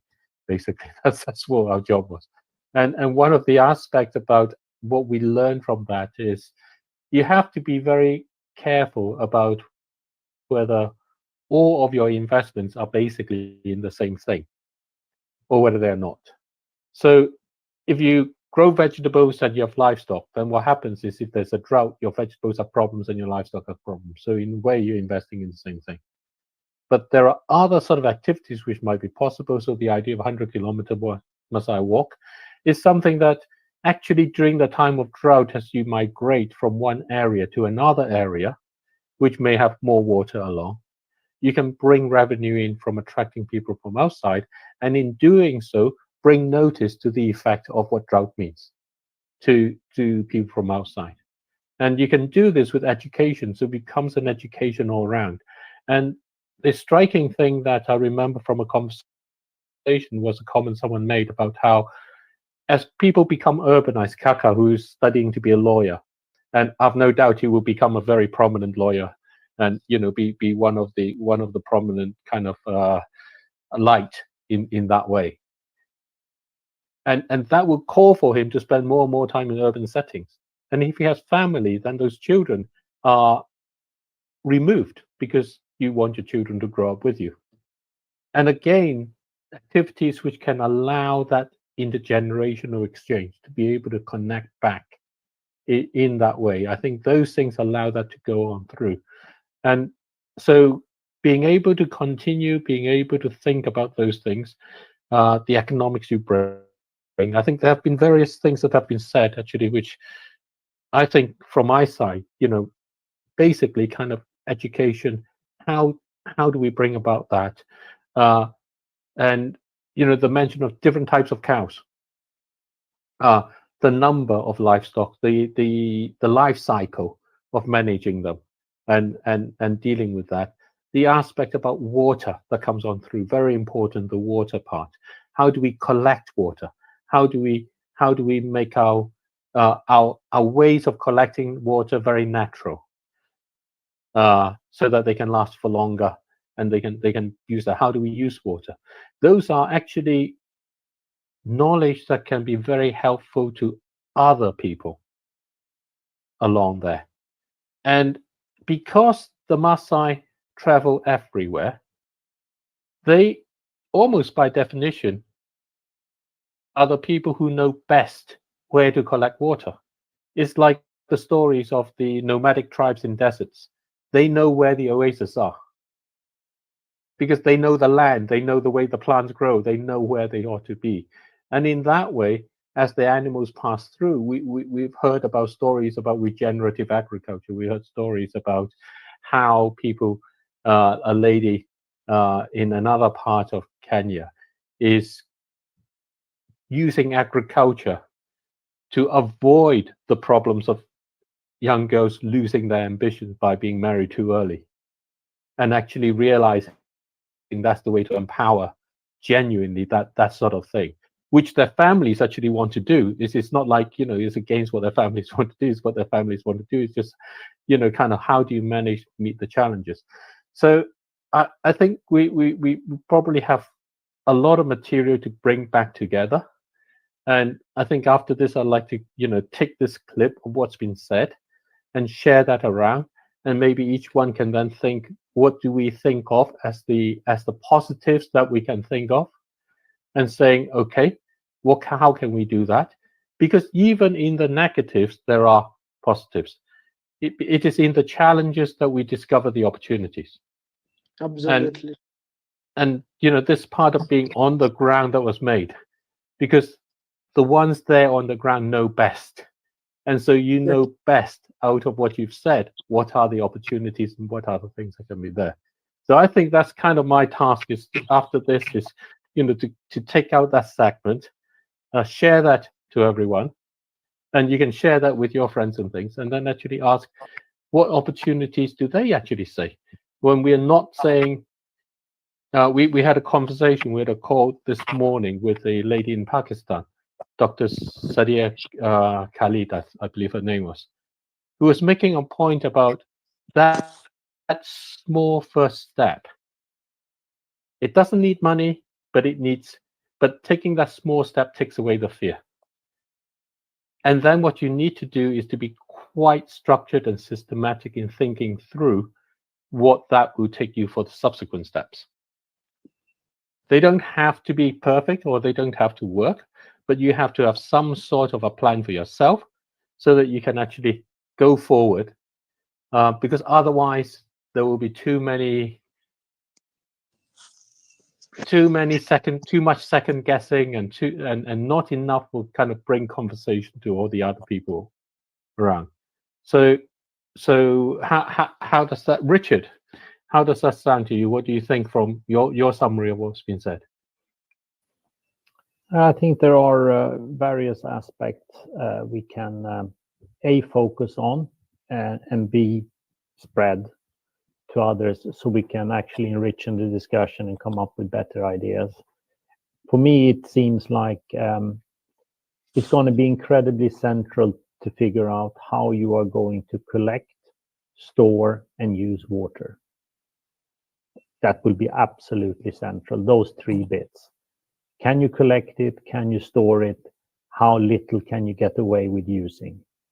Because it's going to be a very, very, very central to the sort of continuation of the tradition, because it's not going to get easier from the climate side. No, but I would like to add actually that there's an extra dimension to that, because as a pastoral life, and from my understanding from before, I think Abraham was the person who told me that before, is that people used to travel from place to place in times of drought and seasons change and so on.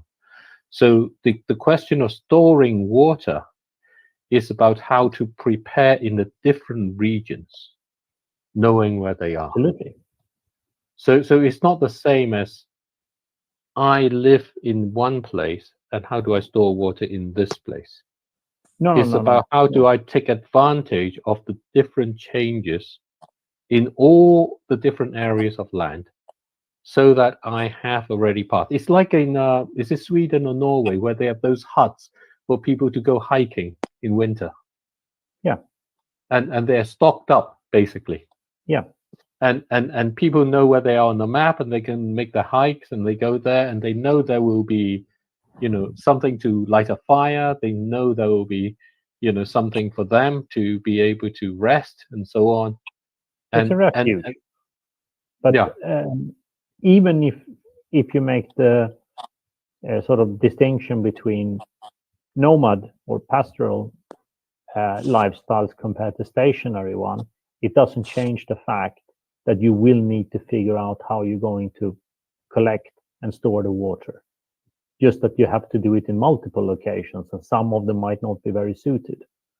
And therefore, in that way, you know, some of the things that Kaka and I talked about, right, that, you know, you can have very basic captures of energy that's around all the time. Little wind that blows along.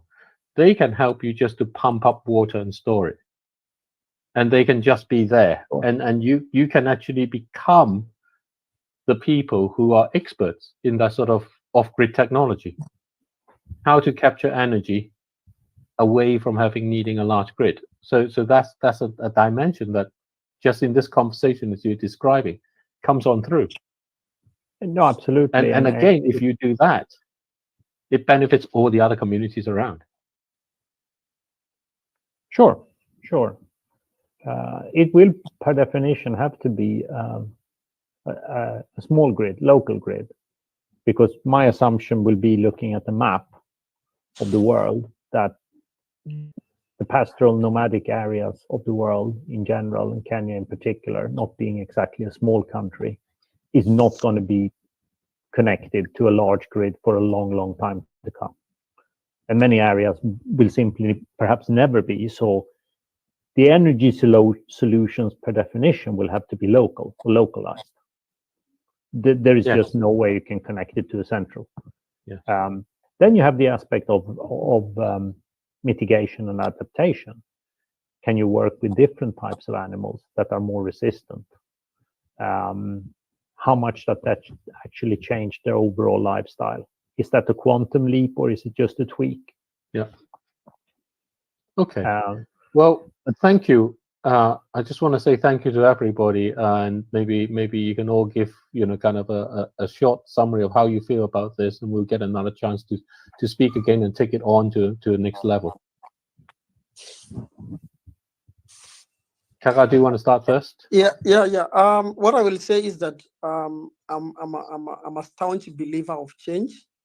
Because if you look at what I have achieved at my very young age is really a complex thing, kind of a situation, and God has enabled me to be able to have that kind of a voice to be able to reach to everyone.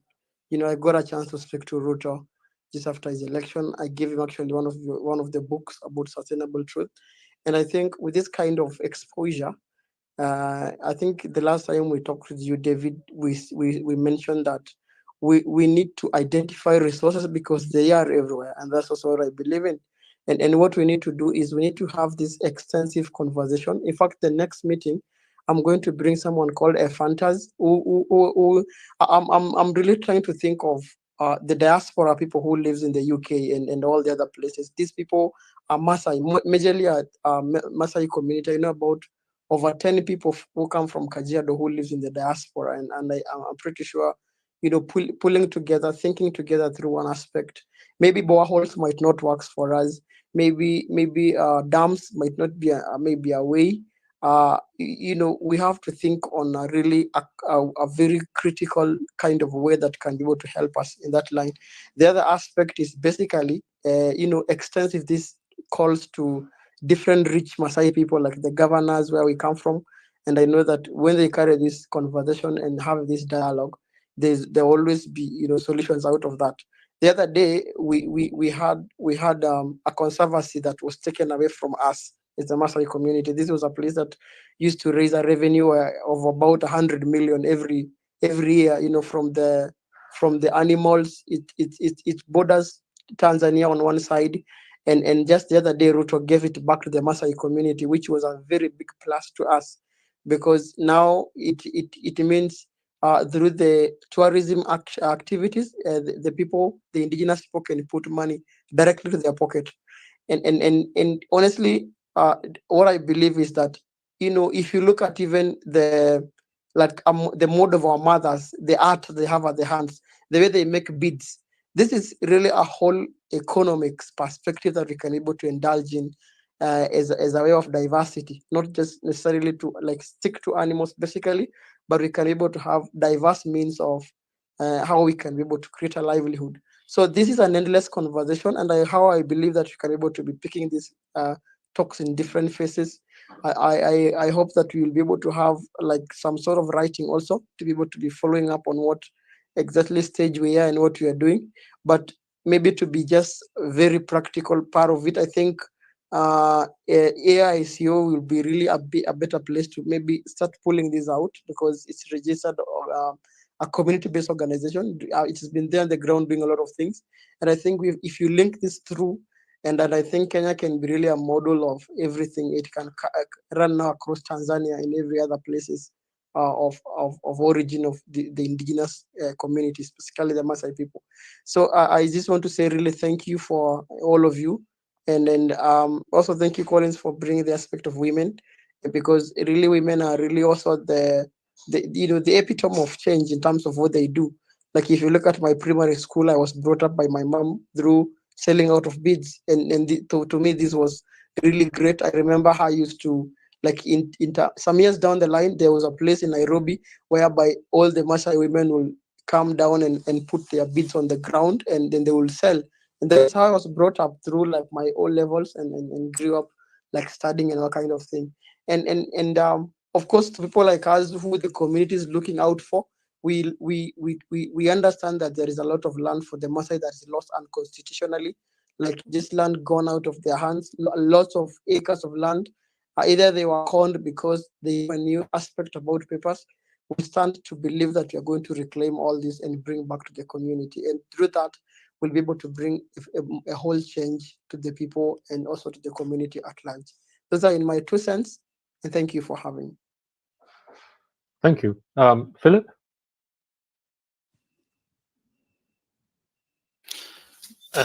Yes, thanks again. Great comment from Kaka there. And thank you guys for this conversation. Thank you, David. Thank you, Richard. Thank you, Collins. Thank you, the other guys, for joining in. I believe what starts here today is something good that's going to make a great impact, not only in the lives of the Maasais, but to other communities around. And I believe this is phase 1 of this conversation. And I believe that we'll be doing frequent conversations in regards to the same. Maybe suggest that maybe we could be doing it at least maybe once in a month. And like Kaka said, we need to expand the conversation, like extend it to other people of the same mind. He mentioned people in diaspora, he mentioned local authorities. We also have people in our communities that could be, could have very good ideas that could take us forward. And I'm very interested in your thought of the 100 kilometers walk. We could make this one of way of reaching out to the community first. Like we can invite very prominent people to work with us, and then we could have this conversation with the local communities. I also mentioned something to do with something we called cultural boma. We're working on that, and maybe some other time when we are open, we'll invite you guys. We could come and have a dialogue and see how to preserve the culture as long as try and improve the lives of the people around. So for now, you can actually Google for Masai Manyata. If you Google that, you'll be able the Google Maps will be able to lead you to the exact location where the cultural boma is located at. So for now, I guess we could, we go thinking about other ideas on how to, improve the livelihoods of these people, and mostly how to preserve this culture, because it is a resource not only to us, but it's something very important to, the future generations. So I guess that's what I can share for now, and thanks for having me here. Thank you. And David? Thank you, David. I see, yeah, also David, my namesake. So I'll not have much to say on. A lot have been said, but I just want to highlight that the community that we are talking about today, the Maasai, there is 2 aspects. I know there are many, but let me mention 2. That is one of the characters that they have. One, these people are very peaceful. They have even welcomed other communities. And if you follow the history of Kajiado County, is turning to be a metropolitan, meaning that Other communities have come here, we've mingled together, and it's so peaceful too. They are so welcoming. So even those from abroad, those from all over, they always have a tendency of welcoming everyone to their home, teaching the culture. Like last year, I had a lady from the UK. She came home. She said that I want to test blood. How you guys do it? Actually, she did it. I have some videos. Maybe probably I'll share sometime. But just to conclude on this is that when I see such a conversation in such a platform, we see hope and we see change coming. And who is addressing this? I see a face of young people in the front line addressing such issues, meaning that in a few years to come, we'll be having a different conversation. So we really have hope on this. And thank you, David and Richard, for bringing this on board and for addressing this. I just want to say that we are heading toward the right direction. And in a short while, or rather in a few years to come, if all these are going to be addressed, we are going to have a different conversation. We are going to have, young people from even this community coming out and also helping others, because you help them today, they will help others tomorrow. But just as I like the conversation that David had towards the COP28, that redirecting the spending. I mean, redirecting it to the needy. I mean, to where exactly we can impact, where we can, where we can change the world. I really like that conversation. And therefore, if we redirect, bring it down to the ground and probably help such communities, help this growing country, we'll be able to have a better world to live. So thank you very much. And I wish you all a good night. Thank you. And Collins, last words from you.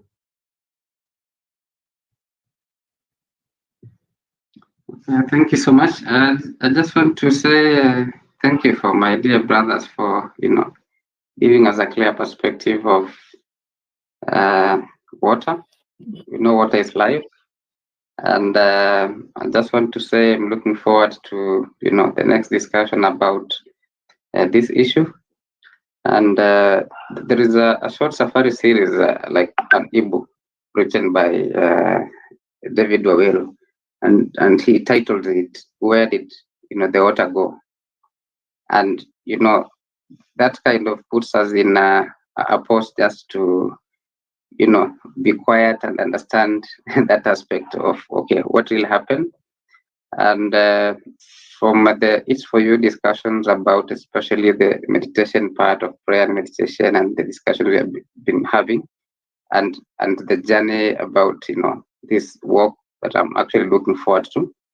Let it be a time for the leaders and the people who love the culture of the Maasai to also stand still and just reflect.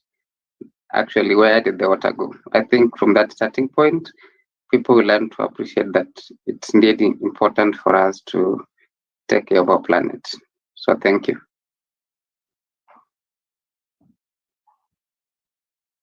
And thank you. And Richard comes from Sweden. In the north of Sweden, there are the Sami people, and they again have this issue between the increasing changes of the landscape. Sometimes from the climate, sometimes from the urbanization, sometimes from factors which is just to do with just the global economy and the way it changes. I think I'm really encouraged by the comments here. I'm really excited at the prospect of going for a 100-kilometer walk. I think this idea of getting prominent people to do this is a great way to start. And and the walk, I can feel it. It's going to be such a great feeling. It's going to be so liberating in many ways, that aspect, people to connect. And you know what? These things we can do without necessarily having anything there, because the land is there. It's all available. It's still there. And it takes a few days. And in those few days, we can connect. So I'm really looking forward to that too. I think that's a great kind of opportunity to start. We can see the lie of the land. We can see where the water is, where the water is not. We can see the communities, and we can say hi to everybody. What could be better than that? So thank you. And thank you very much for everybody. And we'll catch up with you afterwards, and we'll find out more. And we'll get another opportunity before the end of the 12 days to get yourselves back together I hope that Kanta would have been able to join us, and maybe she's going to be the next time. And I have a message from Abraham, who was earlier and cannot connect back, and he says, on about tracing the migratory paths and routes of the pastoralists or the Maasai community. It is important when it's done in the 4 steps you mentioned, because it's to be beneficial not only to the Maasai community but also to the entire Kenya. So I think that's the best part of this, which echoes what Dave is saying. It's a peaceful community, it's a metropolitan community, and what this is trying to do for Water for Maasai is not just for Maasai, but it's for you. Thank you very much. Well, there we are then. That's really the first of the conversations, and hopefully we'll be able to bring you more of those conversations before the end of the 12 days of COP. But honestly, I'm very much myself looking forward to this 100-kilometer walk. I think that will be an incredible, amazing experience, and I hope that we will have the opportunity to feature that to you at another time. And of course, we go back at the moment. We've talked a lot about the effect of climate change on the indigenous people, and that we had a conversation right at the beginning on the first day with Mark Campanale, who is the founder of Carbon Track and is also the founder of the Fossil Fuel Non-Proliferation Treaty.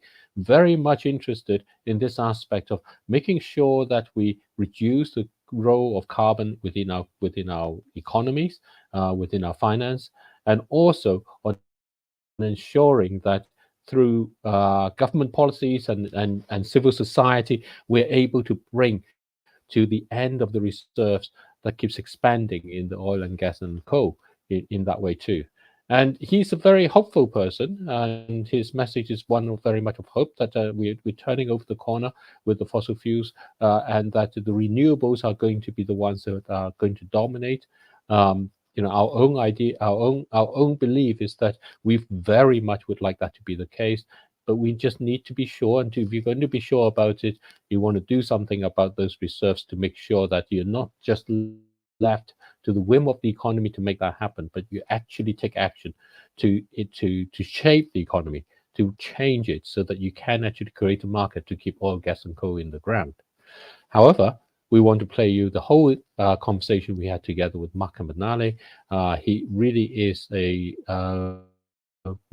very thoughtful person who has spent considerable time really delving and understanding into all aspects of the issues that we face. So here he is again. Let me bring him on stage and get that started for you in that way. Hello, everybody. Please welcome Unsustainable Truth. Today with us, we have Mark Campanale, the founder and director of Carbon Tracker. Delighted to have him with us in the studio to debate all the things that really matters. And of course, next to me is also Dr. David Coe. Welcome, Mark. Thank you. Delighted to be with you today. So I guess, you just kind of released the schedule for your COP events and so on. Do you want to give us, the lowdown on that?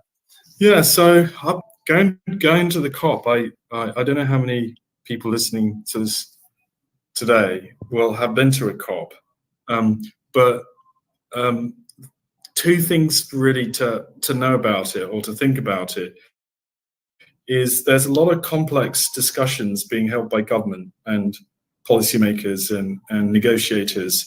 And most people going to the COP, and there'll be 30, 40,000 people, most people don't actually ever get to see what goes on in the room.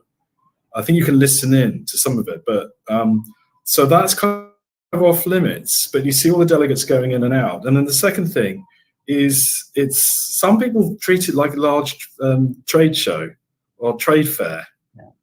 So you get literally hundreds, if not thousands of lobbyists, companies, investors, obviously think tanks and environmental groups, and they are all trying to get you to go along to their event or to listen to what they've got to say.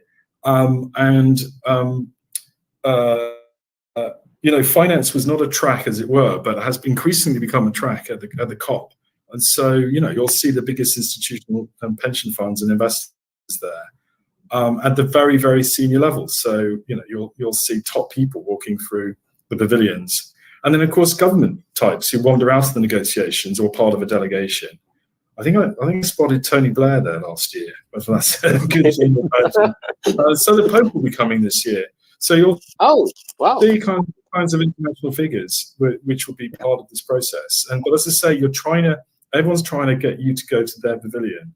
And then you've got the big brands having their events, the Bloombergs, and there'll be kind of like mini conferences that will last a day long.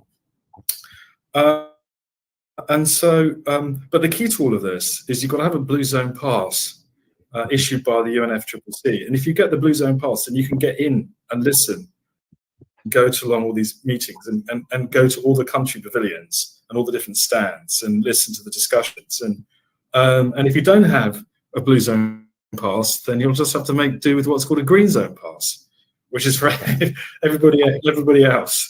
And they will also have a bit of sort of a trade show element to it as well, but also lots of NGOs and civil society groups. So about the highlights, about what to look at. The reason why Carbon Tracker is there is we're trying to bring our perspective into the thinking of the international media, the financial community, policymakers. And those who know about Carbon Tracker's work, we're focused on the clean energy transition, but with a particular understanding of the fossil fuel industry and who's the role of the capital markets in funding the fossil fuel industry and what we need to do to get off of fossil fuels to build this new clean energy future. But the central conundrum, and I won't be the first person to say this about the COP, is the COP is not there to talk about fossil fuels. It's nothing to do with fossil fuels. The COP it's an emissions reduction treaty. So governments are there to make pledges to talk about emissions reductions. And so here we go. We've had 20 plus years or whatever it is of COP discussions where you can't talk about fossil fuels and climate change. It's a bit like having a debate about giving up smoking where you're not allowed to talk about cigarettes. And that's a bit like the COP. It's a bit like going to the doctors, not being able to tell them what's wrong with you. Yeah. And so actually getting the words fossil fuels into the final communique has proven to be almost impossible. Last year, they managed to get in phasing out coal, and that was changed at the last minute to phasing down coal. So as everybody knows, the principal cause of heating of the planet is because we keep burning coal, oil, and gas. And so to have a climate negotiation where you can't talk about that is a form of insanity and deeply frustrating. When I was at the last COP in Sharm el-Sheikh, I bumped into an event. I went to a meeting at a hotel outside the Blue Zone, and it was a meeting of a group called Parliamentarians for a Fossil-Free Future. And I went in there, maybe there's 100 sort of negotiators and parliamentarians, and I thought I'd stumbled into the real COP. I thought this is the real COP, guys. We're here. And there were some great speakers, sort of women and men delegates from around the world, from different parts of the world, talking about the problem of climate change is because of fossil fuels. And what do we need to do to get off of fossil fuels? And obviously there was a discussion of the two major initiatives that are underway. One is called BOGA, the Beyond Oil and Gas Alliance, which is a kind of a country-to-country top-down negotiation or discussion about permanently retiring oil and gas licenses. And then the other one, which is kind of more bottom-up from civil society, is the one I'm involved in, which is called the Fossil Fuel Non-Proliferation Treaty, which we've talked about, which is garnering a lot of support from countries, from Nobel laureates and prize winners and the academics and scientists and civil society. And that's an attempt for all countries to negotiate in a just and economically rational way, permanently giving up coal, oil and gas in a way that will allow us to remain within the well below 2 degrees budget. I think it's fantastic. Yes. Fossilfueltreaty.org. Okay, well, I think that's definitely fossilfueltreaties.org. I'm going to try and figure out how these overlays and things. So, Richard, while you're going to do that, I'm going to try and get that up onto the screen. And Carbon Tracker, we have our own supporting initiative called the Global Registry of Fossil Fuels, which is mapping all of the world's current, planned, and future coal, oil, and gas production, and that's fossilfuelregistry.org. Yeah. And anybody can go into it and see where the projects are and which countries. And the key thing about it is a registry of embedded carbon dioxide, how much CO2 is in the reserves that are controlled by companies and governments. And it's a kind of a forward-looking indicator that says, look, if these licenses have been handed out and these projects are under development, we can presume that the companies think they're actually going to bring them to the market, which I think is a reasonably fair assumption. If you're going to put billions of dollars into developing these projects, they think they're going to get it to market. Well, anyway, there's enough, projects to take the world way beyond 3 degrees. And so what contractors are trying to do at the COP is just draw these threads together. And so we're going to have an event on electrification of cars that will how will demand destruction for petrol, because people will be driving electric vehicles. What will that mean for oil and gas producing countries?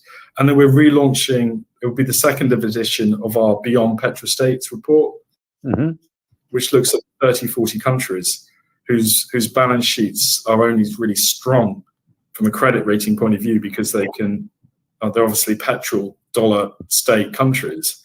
And what's going to happen to them as the world moves away from fossil fuel use, and what will happen to the revenues of whether it's Russia or Mozambique or Nigeria or Canada. And we're trying, so we'll be launching that. And then I'll be speaking at a series of, it'd be a bit like the Hyde Park corner. So, you're standing on a box. Listen to me. But slightly grander. Oh yeah, they'll be slightly grander. There'll be medium stages. And of course, everyone wants to think. Everyone thinks that they've got the special secret sauce or the special formula to resolving the climate crisis. And I think the answer is that everybody's got a bit of the picture and they've got part of it. And so we're there to learn and listen. And there'll be voices from the global south, which is so important. And traditionally underrepresented voices will be at the COP, and there is a good place to go and meet and listen to people that you're never going to hear or meet when you're living in London. Yeah, and I mean, on that, definitely, I think that there's a side where, we've been working more with young people in East Africa along there, and one of the things I'm learning along, and I'd like to know how you think about this. There's all this talk, people, about how they are, the African continent is 17% of the world's population. It uses like 4% of the world's energy. And what I'm learning from is that they're very well connected with their environment. And so they don't actually use the energy in quite the same way as we do. And I wonder whether the real lesson is from them to us. How should we reconnect with our environment better so we know how we might use our energy more effectively without kind of presuming, as Richard's kind of bugbear is that energy is the cheapest it's ever been, and it's just ridiculously cheap. You look through history, and it's like energy is a precious resource. We need it desperately for our well-being, not to say survival in a lot of places. Otherwise, we're goners. So if it is so important, how come we are prepared to pay less and less for it as a share of our disposable income? It doesn't really make sense to me. When we know, on the other hand, that the damage is being done by our overuse of energy. Yeah, I understand the point you're making, but I'd also go one step further and say what you mean is fossil fuel energy. Because the cheapest source of energy in the world today, in most, if not all parts of the world, is renewable energy. And when gas prices and energy prices were hitting 26, 28 pence a unit, maybe more last year, renewable energy was being supplied at 6 to 8 pence a unit, just to show the cost difference. And I don't think that those of us working in broad climate related issues, I don't think we've done a very good job communicating the fact that the new energy system that we're building will be a clean energy system. So we shouldn't be afraid of, I don't think we should be afraid of energies per se, because the growing availability of cheap energy, of course, has been what's fueled economic growth and human prosperity.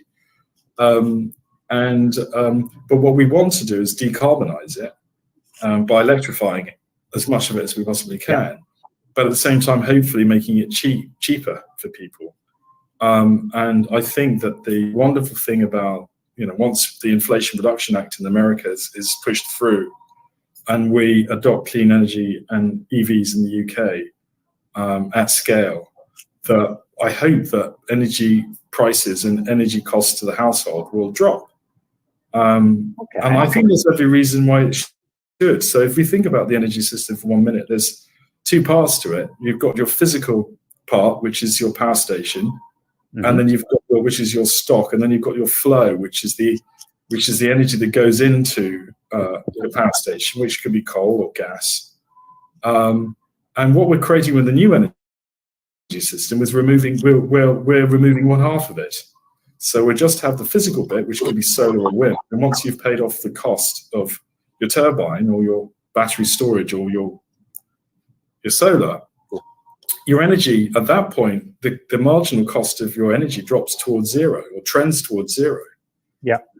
Because you've eliminated one half of it, and so the energy system will get smaller, even though we'll be using more of it, because we won't need half of it, and we won't need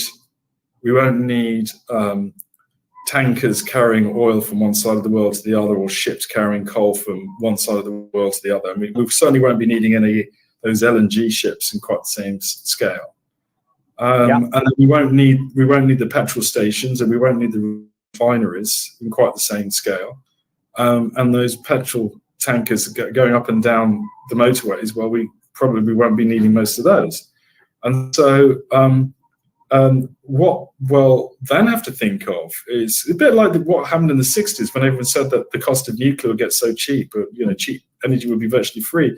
Is we'll be thinking about how to use the energy, and the money we're not spending on energy, the £3,000-4,000 a typical household today in the UK, we'll be thinking of actually, could we use that for something else?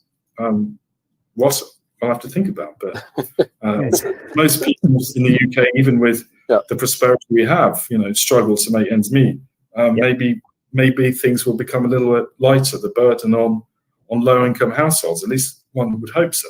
And I think that's the wonderful story of the energy revolution that we've got to get across to government and to us, to community. And I was reading today's Financial Times that's talking about if Trump is re-elected, the first thing he would do is come out of the Paris Climate Agreement, and the other thing he'd do is he would roll back the Inflation Reduction Act, and he would clamp down on renewable energy and boost fossil fuels. And when you actually look, why is he doing that? The reason for it that they're using, I don't think it's entirely ideological, but it could be, is because they use this phrase "cheap energy," and actually that's our phrase. Yes. Our phrase. That phrase "cheap energy" belongs to us. It doesn't belong to the fossil fuel system. It belongs to the new clean energy system, and we've got to reclaim it forcibly. Well, I mean, clearly Trump is, this election coming up in the US next year, is very much dominating the situation. If anything, is as much of a driving force towards not talking about the term fossil fuel, kind of oil and gas and coal, not being able to say it's anything else. I don't know how you feel about the prospect of him coming back in, but I think the world has changed since the last time. I don't really get the same sense of kind of excitement all around at the prospect of a free-for-all that comes when he comes on board. I think there's more of a sense of, kind of concern and reticence about what happens if he does come again. Yeah, I mean, there's a lot of what you would call green Republicans who quite like the fact that they've got a turbine in their field and a solar panel on their roof, and they like selling their energy to their neighbor. What is Trump going to do? Have the police turn up and rip your solar panels off your roof? I mean, what do you think he's going to do? Saying, no, you can't earn money from selling your energy into the grid. I mean, this is the baffling thing about US politics. It's so ideological that they will ban renewable energy where they can just to make a point. Yeah, that's idiotic, and it strikes me as deeply ideological.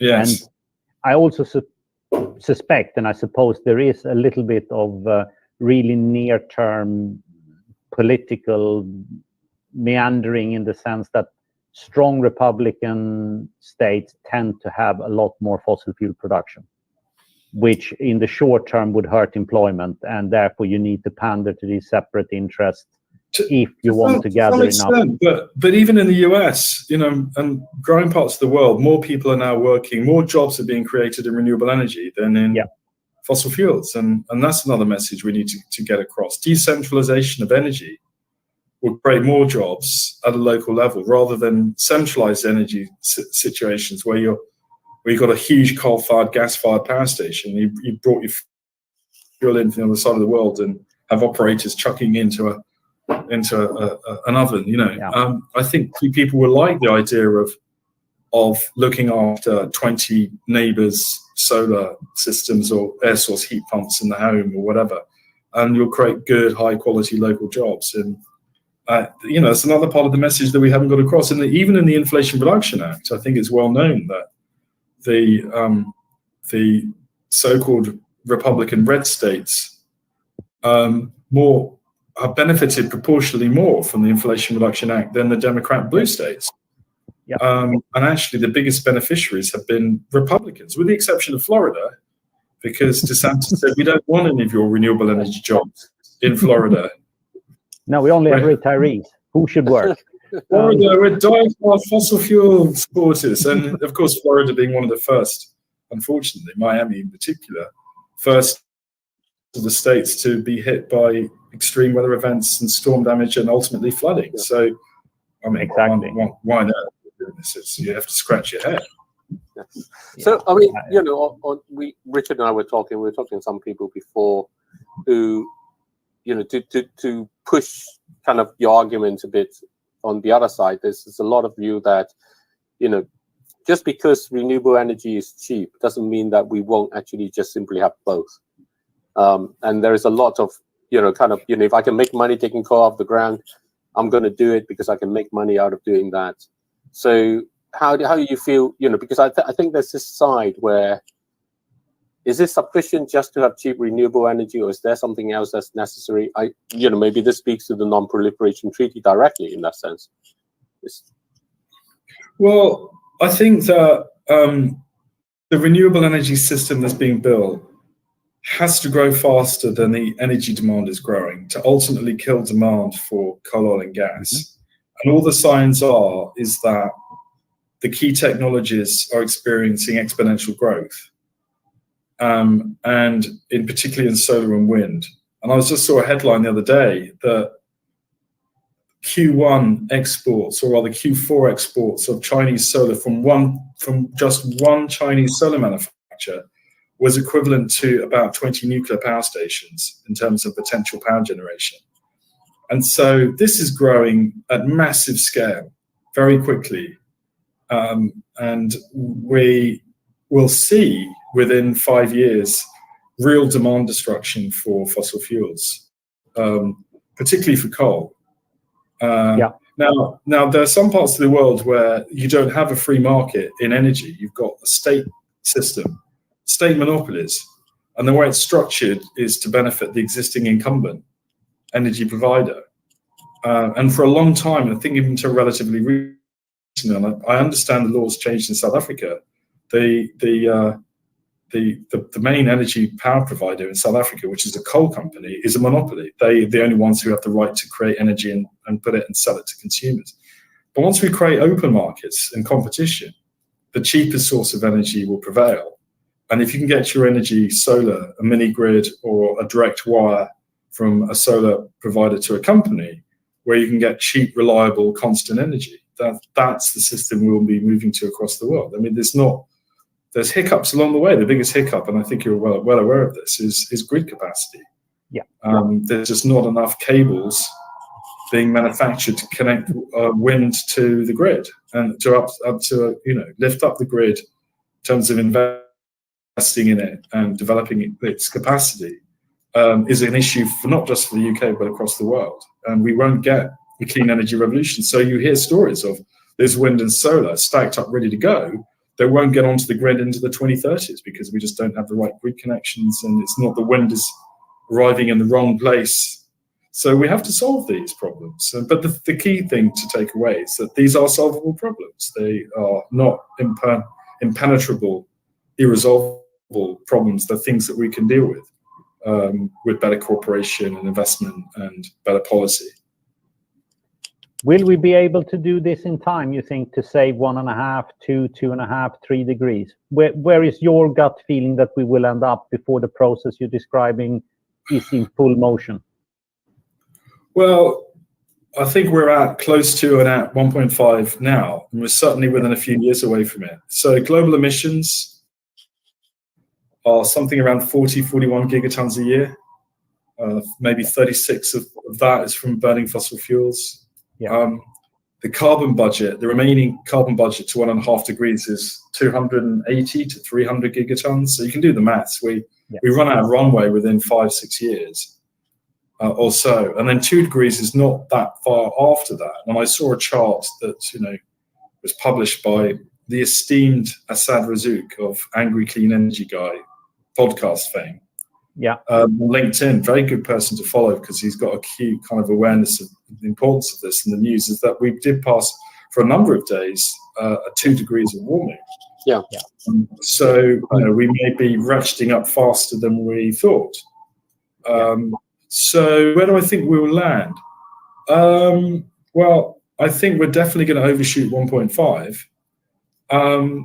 And based on the policies that it looks like governments are implementing, assuming that the Inflation Reduction Act remains in place in the US, particularly the support for clean energy, that we should be able to stabilize at 1.7, 1.8, maybe even 1.6. It's not where we need to be. And if we overshoot, maybe we'll have to use huge scale nature-based solutions, a little bit of CCS to get us back to where we are. But the problem with net zero, as I understand it, it's not just about netting off the emissions from fossil fuel use today.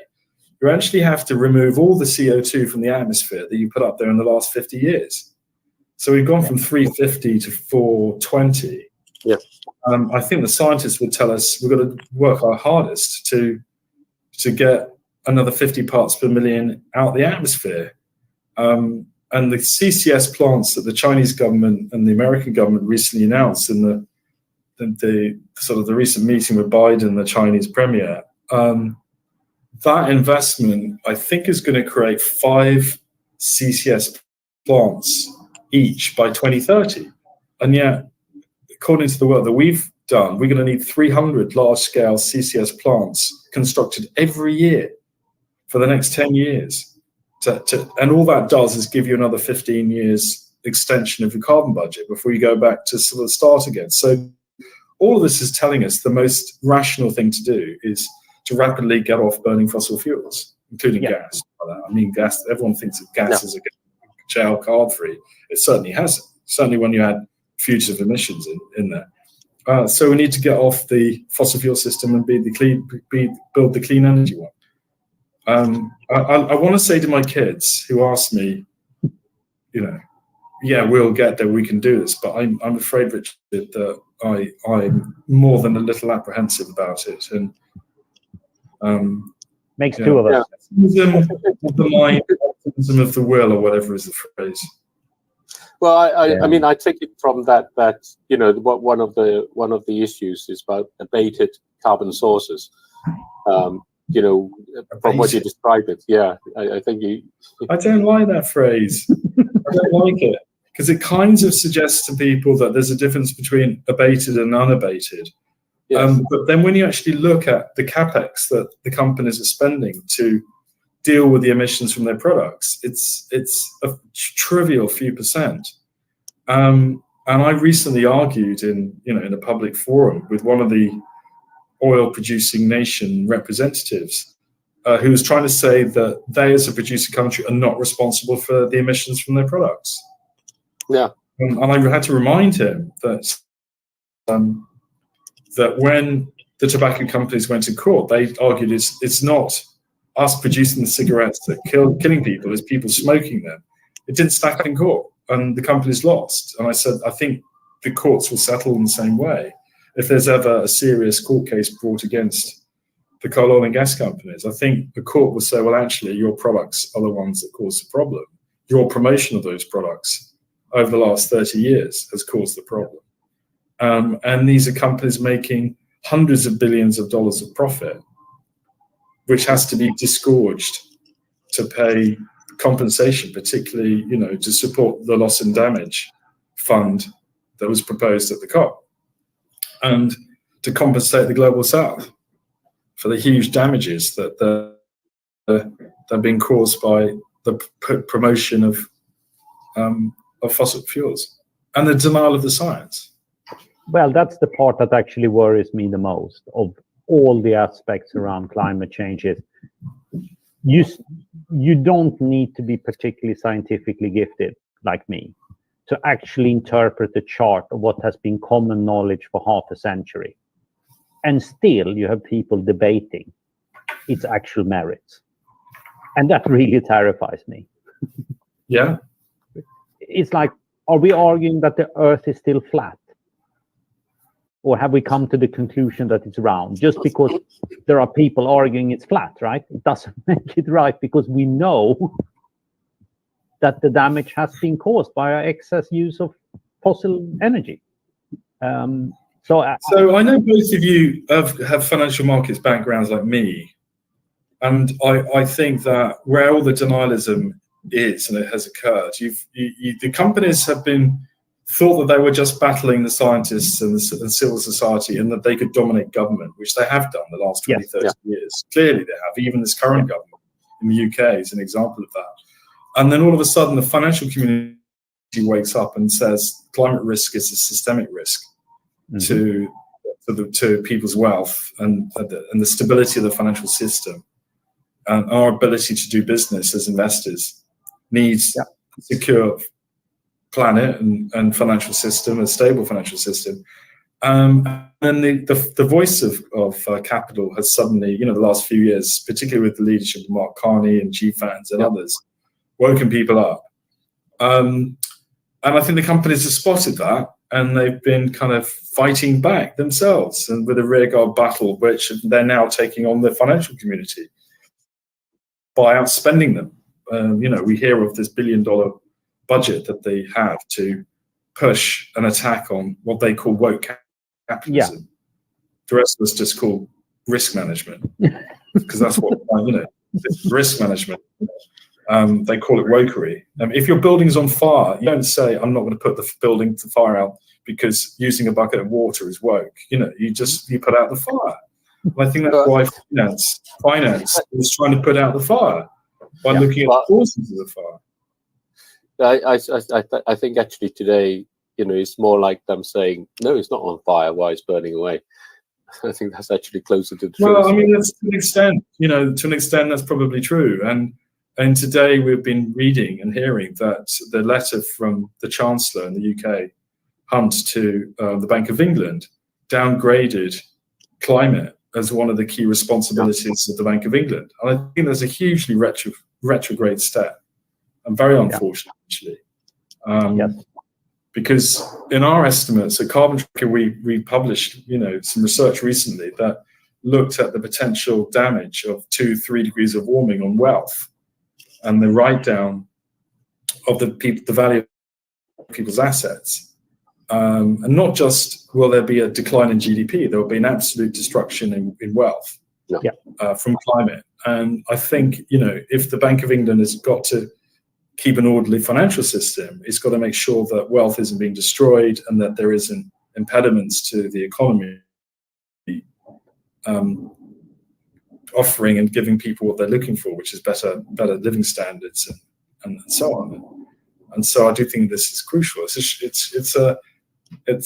sad to see otherwise smart, intelligent people attacking something which is logical. The other thing I've noticed recently in finance is a slight change away from solving the climate crisis is a good thing to do to no, we don't want to say it's a good thing to do because of all these attacks. We've just got to narrowly look at it as a risk issue. But even then it's being attacked. If you look at this as a risk issue, we can see this from the subpoenas and the letters from Republican attorney generals to all the major asset managers in the world and banks who have a climate risk policy. So yeah, one of the things which we'll be looking to do is publish something, hopefully with one of the major universities in the UK and London, a study looking at the lending policies of the banks and the investment policies of the asset managers around what they do with fossil fuels, because it does seem utterly ridiculous that when the IEA and others say that no new investment is needed anywhere in any new oil and gas projects, the banks are ploughing ahead funding new oil and gas projects, and using the savings of the public, and so we need more scrutiny on this, I think. Yeah, I think all these things fit very well together, and I am seriously struggling to understand how you can mandate a central bank to disregard risks. I might be, more extreme than most in my views of what the climate crisis could bring to the financial system, and I'm actually worried beyond the financial system. I'm worried about the social system and what happens if we really break hard, because the costs are stacking up faster than we can model, and then we lose control of how to deal with them. But I cannot see any rationale for why you would want for a better word, the financial ultimate regulator in a country to disregard financial risk. Yeah, it's actually bizarre.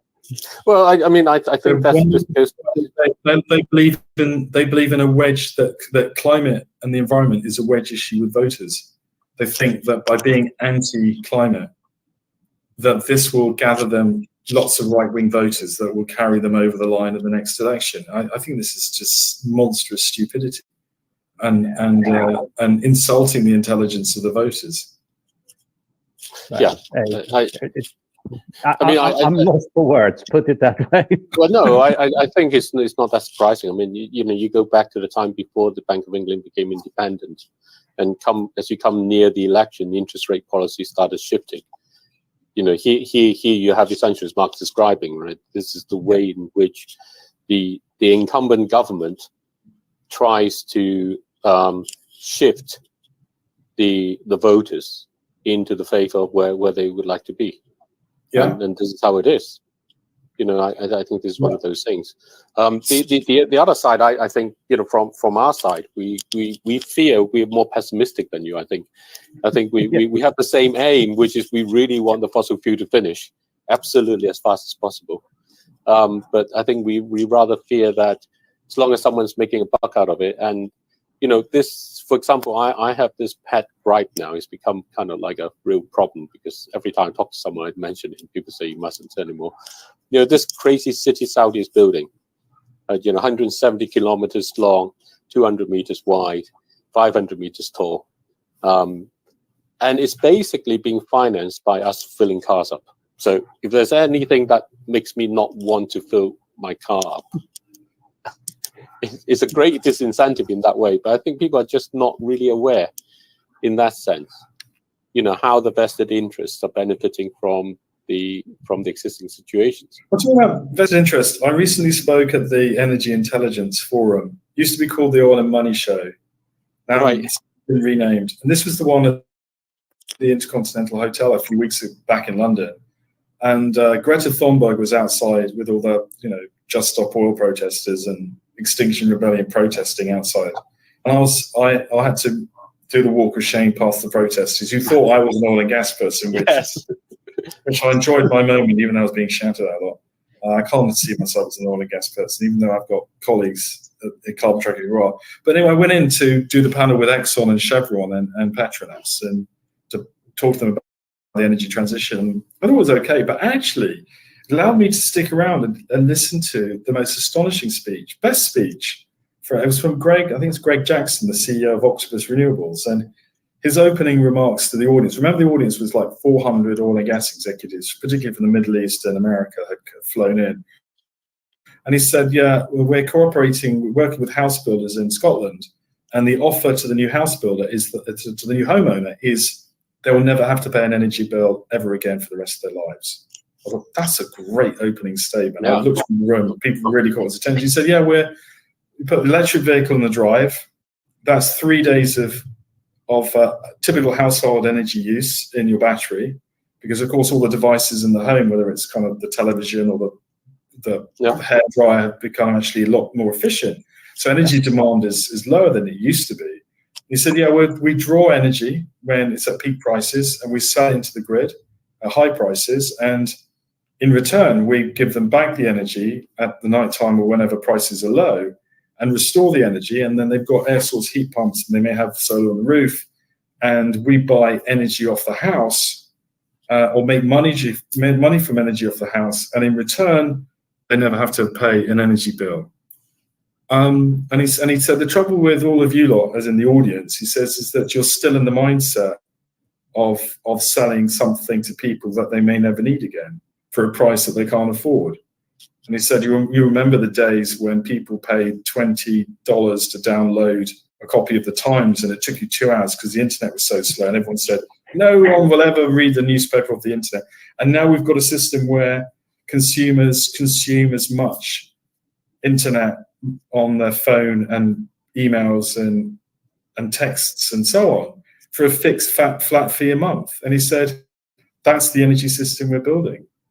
We're building a eat as much as you want energy system of cheap, reliable, affordable energy, where it's going to drop down to a low monthly price. And so that's the future we've got to look forward to. And just looking around the room, all the oil and gas executives were kind of like rather lost, because they depend on the world paying a price for their product regardless, and using it regardless of what that price will be. And if oil goes up to $100 a barrel or gas goes up, they shrug their shoulders and say, well, what can we do?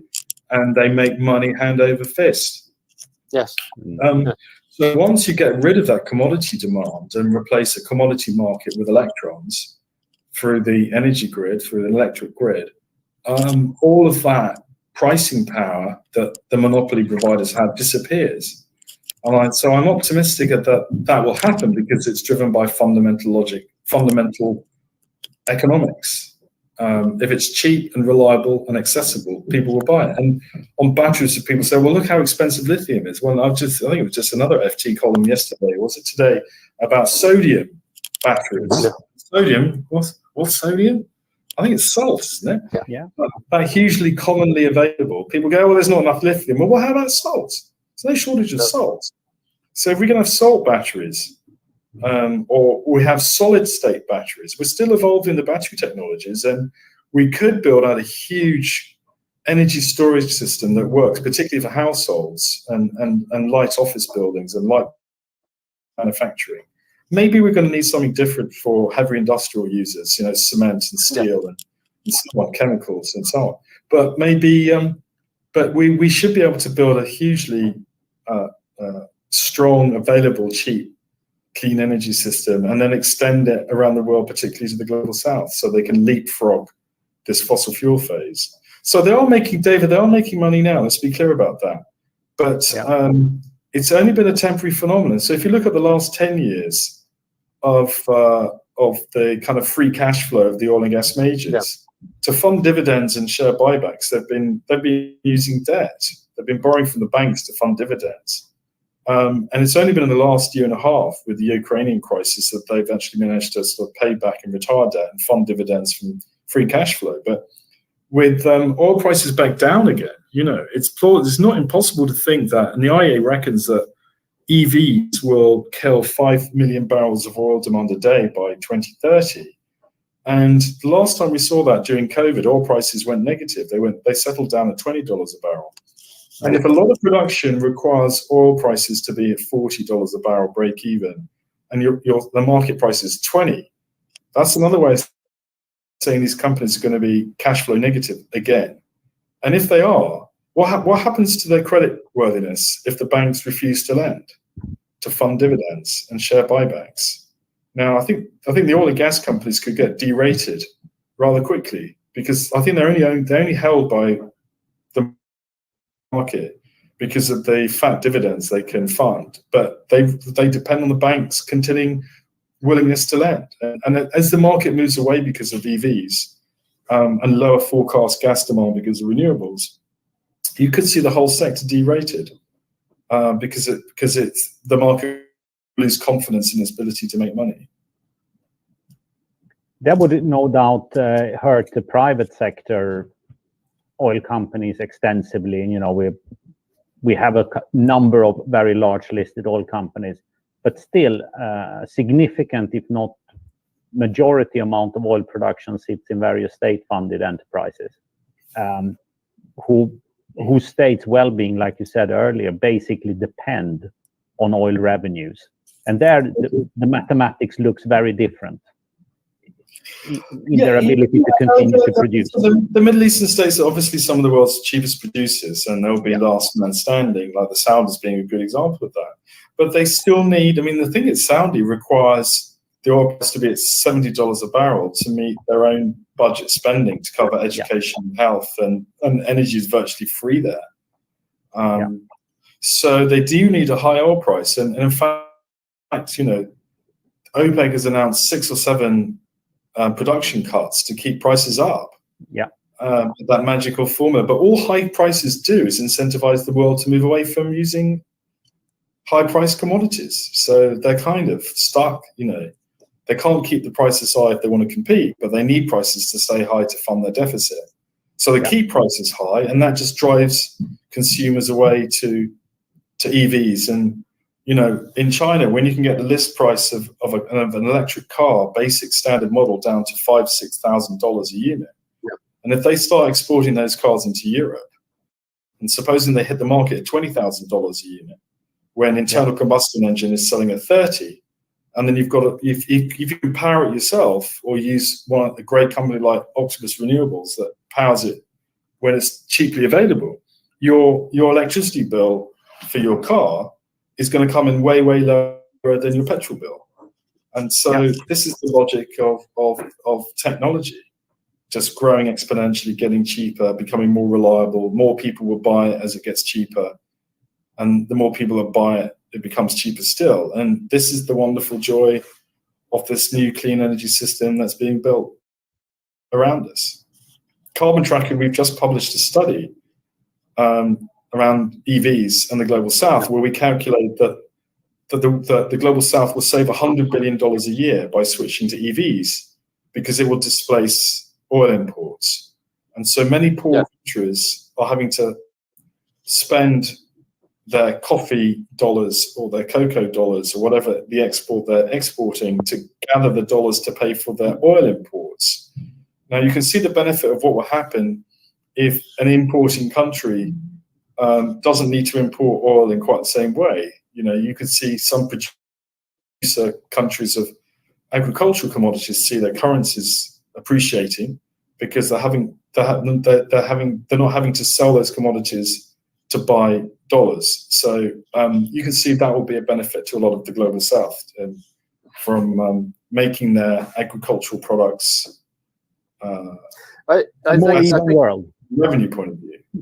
I think the issue in some ways is this part where, you know, our energy demand versus the growth in renewable energy pace, which one comes higher and so on. And you have this thing back from sort of the 18th century about Gibbon's paradox, that as we get more efficient, we get more demand.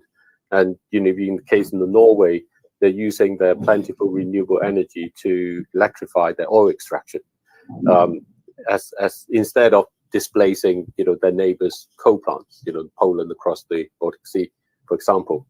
And so you have this thing where this setup where the demand grows, because you have all these wonderful situations that you described, and they go along, and on the margin, keeping that balance in that shape. You know, how do you actually think that's going to arise? Is there any, would it naturally keep pace in that sense, that you can get the renewable experience? You know, China and the solar panel, for example, this article this week about how you know, even wind turbine technology is now becoming one of the strategic technologies that the US is considering refusing to share. You know, the conflict between China and the US is probably the most dominant thing if Trump gets in, more than about, you know, Paris itself, because this part where even under Biden, we don't want Chinese solar panels, you know, even though they make 90% of the world's solar panels. This part where, but we do have that demand, and there's that sort of practical politics that goes along. So on one side, you have higher demand, and the more renewable you do, the more you generate your demand. And yeah, so I mean, in Europe, you've got solar leapfrogging above other fossil fuel sources will be the biggest single contributor as an energy type within a few years, and has already leapfrogged above other energy types. And if that continues, and around the world, you will see real demand destruction for fossil fuels. That's the key message that people should see and have. Is look at the graphs on how fast is being deployed, and the deployment rates are deploying faster than even the IEA, who've recently kind of been much more positive on this. So I'm confident that so long as banks don't stop lending to project debt and don't make it unaffordable, that we'll see continued growth in clean energy installation around the world. We just got to make it cheap to do it in the global south as well. Mm-hmm. So I see your point that, yeah, I understand the point you're making, but I would just counter and say, well, actually, I think that we're seeing exponential growth in deployment, in technology costs reductions, and that will lead to further growth. And we'll know, I think we'll know by 2030, here we are in 2023, we'll know by 2030 whether we're bending the emissions curve down steeply enough. I don't think we will bend it down steeply enough, but we should be able to bend it down steep enough to notice that people will realize that actually one system is ending and a new system is being built, and they've got to choose which of the two they want to, be part of. Yeah, that choice I think is really quite important. That aspect where, can the consumer can they actually see themselves as being able to have that choice available? Translating, I think another person that we've been talking to described it as, how do you make it so that people can choose easily the better choice? Yeah, that's the number one thing.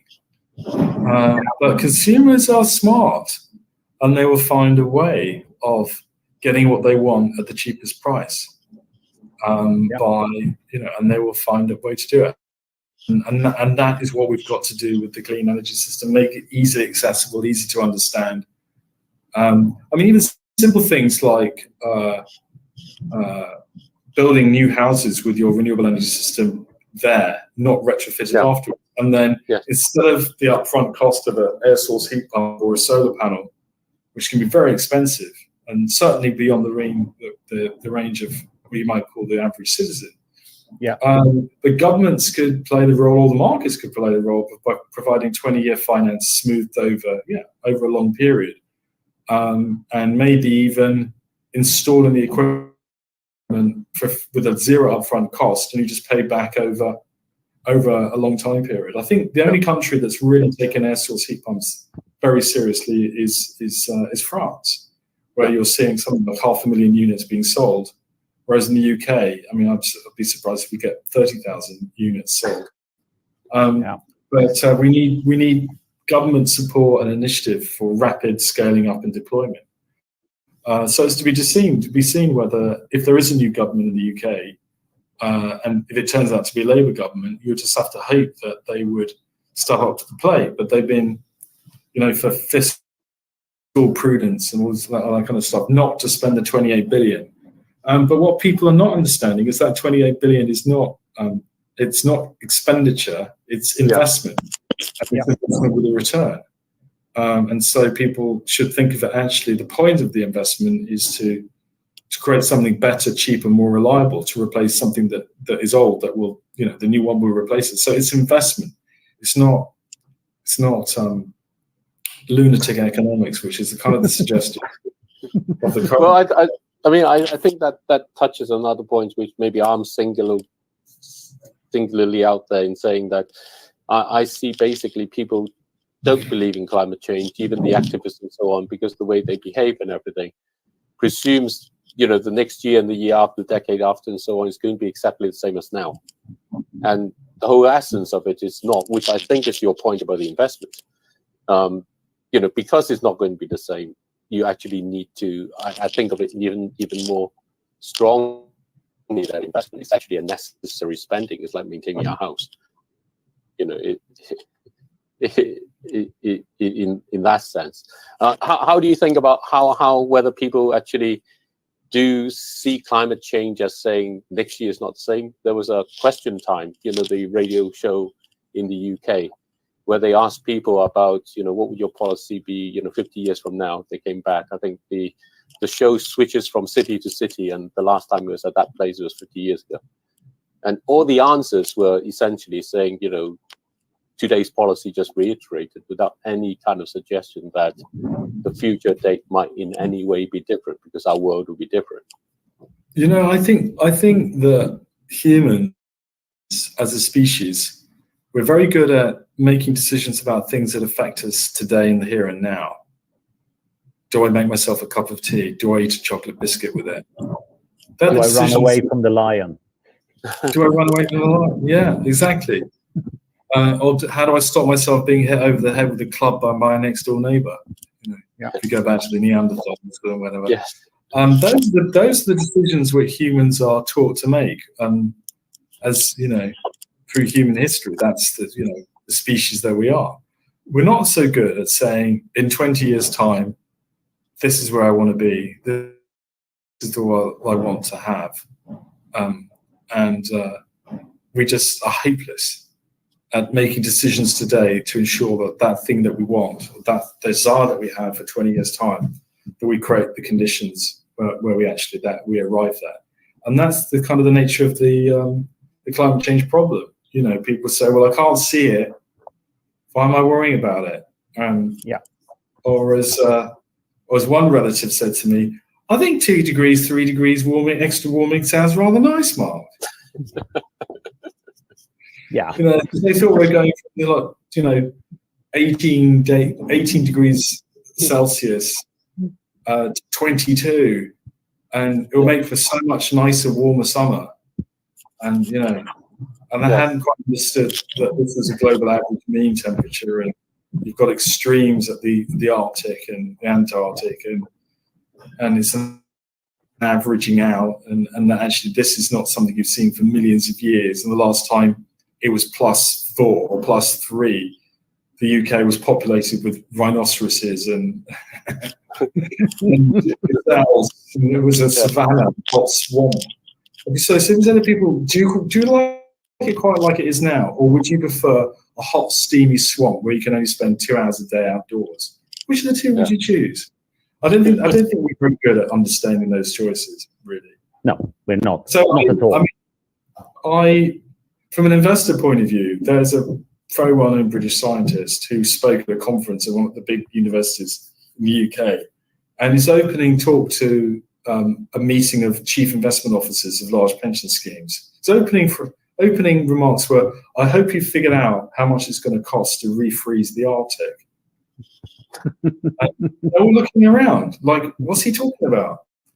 And they say, yeah, well, it's going to cost you trillions and trillions of dollars to refreeze the Arctic. But I hope you figured out how to do it, because we're melting it. And all those portfolios you built for yourself and your pension funds in all the major cities, think again about what they're going to be worth. And so he was kind of trying to, the electric, you know, when you sort of give somebody an electric jolt, make them wake up. And actually say, you might not be able to see it now, but we're going through, you know, I think, David, you understand very well, tipping points. These tipping points could tip us in from an existing system into a completely different system.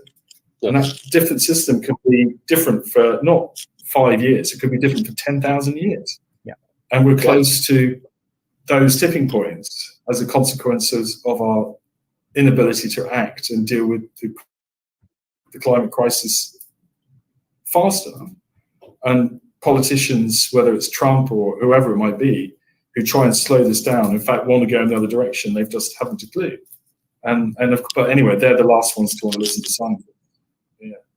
I get that very much. Richard, I'm going to have to hop out. I wanted to say one last thing, which is, I realized about one way I've come to understand about the world going up, 1.5 degrees is, imagine body temperature is 37.5 roughly, 36.4. 1.5 degrees, you're into 38 degrees. You don't feel well, your colleagues are telling you to go home at that point, basically. Yeah. And at 2 degrees, you are shivering, feeling freezing cold, but you're kind of boiling hot in your core. And what's happening when that happens to the whole planet with everybody is when you go and look for the doctor and the nurses, they are feeling the same too. And that's what's going to happen. It's not the nice, oh, well, it'll be 22 degrees. That's not it. Everything starts collapsing, just the same as you would be at that point. But anyway, it's really, really enjoyable talking with you. I'd love to catch up another time more about these things. I'm afraid I need to. Thank you. And let's do a review of the COP. Yes. Yes. That would be a great idea. Here we've had Mark Campanale, the founder of Carbon Tracker, with us for a very, very enlightening and interesting discussion. Great thanks to you, Mark, for stepping up to the plate and being here. We loved having you here. Thank you, Richard and David. It's been a pleasure. And that was Mark Campanale, and some very sobering things said about that. And I think it's fair remembering, if you look in the news today, that Venezuela had a referendum to take over a major part of its neighboring country, Guyana.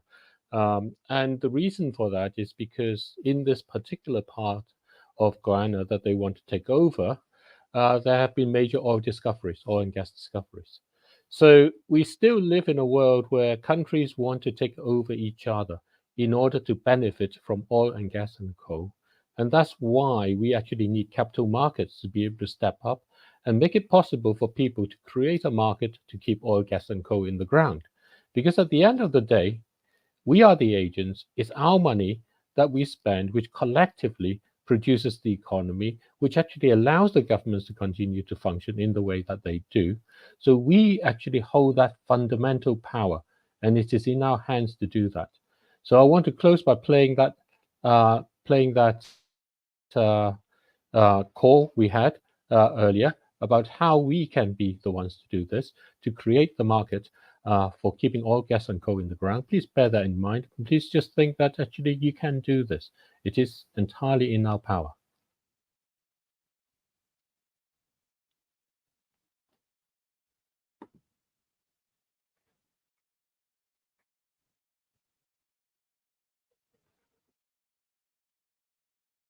This is basically where we grow all our food today. As our temperature rises and the soil where we grow our food loses its ability to retain water. This is a recipe for massive geopolitical conflict. It was a massive wake-up call for me and David. And it was really the start of how we thought about what could be done. And of course, a lot of these regions are actually not growing crops for food. They're growing crops for sustainable plastic, for sustainable fuel. So it influences our economy in a very fundamental way. Coming from an investment background and having had 30 years making money for big money, we've come to realize that if you've got something which isn't working, you have to do something about it. And what isn't working at the moment is the reduction in the oil and the gas and the coal production that we have. And to the story of the fact that we can triple our renewable energy by 2030, even when we do that, we would still be increasing our oil and gas and coal production if our energy demand just continues on its path. Having come to that conclusion, we then start on thinking, how can we actually change this? And that's why It's For You came out. And the problem is an economic one. Are people going to pay in order to keep oil, gas, and coal in the ground? And that's one of the challenges that we faced. And we spoke to many people. The problem, they say, is people don't care. So we then thought we'll find out with It's For You. And we went and we heard many of the stories in the past 6 days, and they have been emotional. They have been really moving. And we have had this aspect where the reflections have brought us to ask, what do we really want? Do we really want to keep oil, gas, and coal in the ground? Do we really want to think that actually our projects to regenerate and to heal the planet and to bring about a better equality, a better dignity to every person there, do we really want that to be supported by oil, gas, and coal being kept in the ground?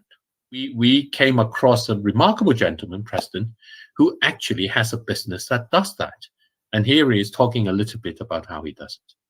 So I think there is a hesitancy to pay for what you and Richard and all of us are working on here, which is to really go after the ownership of the minerals.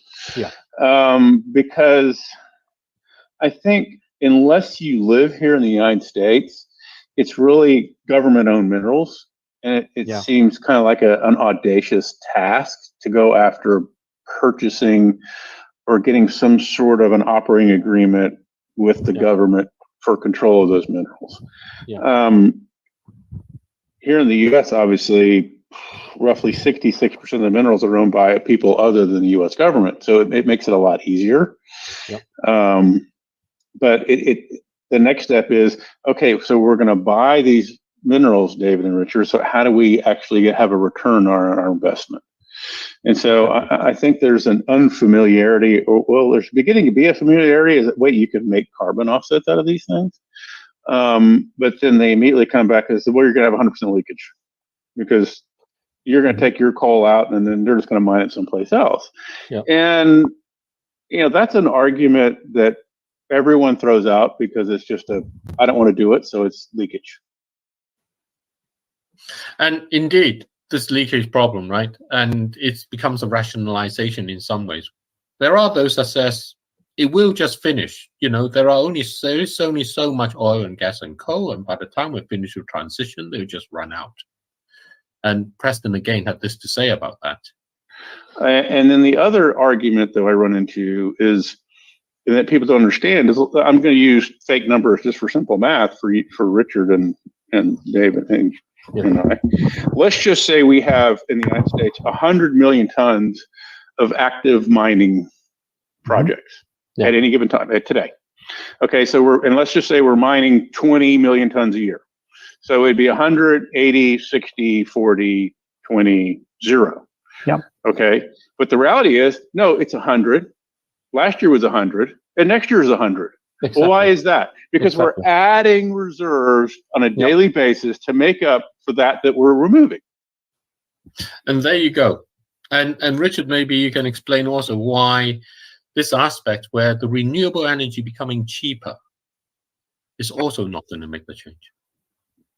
Well, this is a real area of controversy. And today, wind, solar, and hydro power is very, very competitive. Its marginal cost is below a lot of fossil fuel production. Certainly, the marginal oil field, which at the moment is basically fracking in the US, potential deep water drilling in various Atlantic shelves, or tar sands in Canada, are significantly more expensive than the marginal cost of renewable energy. But I remain somewhat skeptical for a simple fact. There is no stopping the production of these more expensive fields if there is still demand for that energy.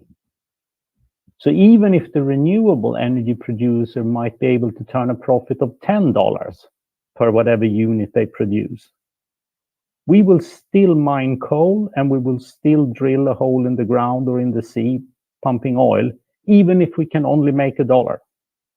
Because as long as someone somewhere can turn even a minuscule profit, it will be produced. And if it is produced, it will be consumed. So I remain skeptical about the story that only the cost of renewables will manage to displace traditional oil, gas, and coal fields. So that brings on this conundrum in some sense, is really down to the owners of these assets, of these minerals. And what would the owners want to do? And the owners can get compensated for owning them and not taking them out. So you can imagine someone starting with that. But the people to compensate them are the people who need the carbon offsets, if they're treated as carbon offsets. But that will only go at a certain pace. But I think we need to move much faster than that, which is what people are talking about. And of course, in many ways, our elections have to deal with each election cycle, whereas our climate devastations are really dealing with a time that is measured in a very different way. So where does that leave Richard and me, and where does that leave you?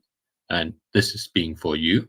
It leaves us with this sense that we need to create a very different sort of a market. And here it is. And we need to be able to create a market for keeping oil, gas, and coal in the ground. So imagine this. Imagine that you're about to go and propose and get married, and you're there going to looking for your wedding rings. And you're doing this because you have this wonderful vision of wanting to share a future, even if it is uncertain, that you want to have this journey together for that future. What better way than doing that than to know that somehow, in one form or another, a fraction of the money you pay for that special wedding ring goes to keeping oil, gas, and coal in the ground. And in doing that, in having something like this, it lets everybody see that this is the thing to do, simply that. And imagine if you're an employer and you want to motivate your employee and you want to give him a pay rise. What better way to really motivate him than to be able to say to him, look, I will match your pay rise to keep oil, gas, and coal in the ground. And if you can do that, then your employee will feel, actually, you know what, I am working for, even in whatever work I'm doing, I'm looking after our common home. And I'm creating a better future for my children and for all the people around me. And that itself can be quite motivating. And Richard, what about you? What do you think about going to a Taylor Swift concert? How would you think of a fraction of that ticket? Because you go to music concerts all the time. I think it fits very, very well into the overall picture of saying, when I spend my money, I'm going to spend it with those who I think make my life better. Now let's think about that for a second. I want to direct that spending towards those who make my life better. If I am worried about the future, and I certainly am, then I want the recipients of the money I spend on goods and services to actually be committed to taking oil, gas, and coal out of production and keeping it in the ground. So if I'm prepared to spend $100 on an artist I do want to go and see, it's reasonable that a couple of dollars on that ticket gets redirected towards keeping oil, gas, and coal in the ground. And that applies to all goods and services I can think of. And the mathematics is actually very, very simple. Every business needs its clients and customers, because otherwise you won't remain in business. And all governments need businesses, because otherwise they will not be able to raise revenue and provide the services that the citizens demand from them. So when all that fits together, and given that our economic model is based on us continuing to consume and spend money on these goods and services, we actually have enormous power as consumers of the world to opt to spend our dollar in the pocket with those companies who are committed to keeping oil, gas, and coal in the ground. And the essence is, by investors knowing that there is such a market, that there is such an interest to keep oil, gas, and coal in the ground through our spending. And as far as government is concerned, what this does is it actually increases our spending, and that's a good thing for our overall economy. But in doing it in a way that actually helps all the regeneration and the healing we need for our planet. Because it's spending that actually goes to keeping oil, gas, and coal in the ground, as opposed to extracting more of it out to harm and poison our planet and all on it in that form. So this becomes a turning over, flipping of the table, and a new way of actually creating an economy, creating a market that actually moves everything forward, allowing people that choice for them to be able to say, you know what, the money I spend, I can choose who to direct it to. And if I see these people and they are part of the group who are redirecting it to keep oil, gas, and coal in the ground, investors will be able to come in and will be able to say, you know what, these assets, they're worth buying to keep in the ground because I can be paid on one side in terms of carbon credits. And that generally is associated with the production that's ongoing. And that can come on through by saying, you know what, we'll match it to the renewable energy that's being produced, so that we can match and keep making sure that we have the energy we need. And then on the other side, you can keep those reserves down and start eating away on those reserves, so that out of the 100 million tons, and we take out 20, and then we take out another 20, we genuinely will see that there is only 60 left, and then only 40 left. And in that way, the whole change, the innovations and the creativity would come along and say, how can we move and actually help ourselves to go forward? And that's where technology gets the backing into the fall, into moving everything together. And so it both liberates us and frees us from this tyranny of the climate. So that's our call, to create a market for keeping oil, gas, and coal in the ground, to be able to express our wish that a fraction of the money we spend goes into keeping oil, gas, and coal in the ground. Indeed. It actually is that simple. We need to create this market for people to see the true cost of the use of oil, gas, and coal, and for us to actually find an economic way of leaving it in the ground.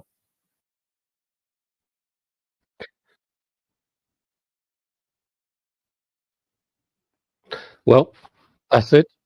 And we're going to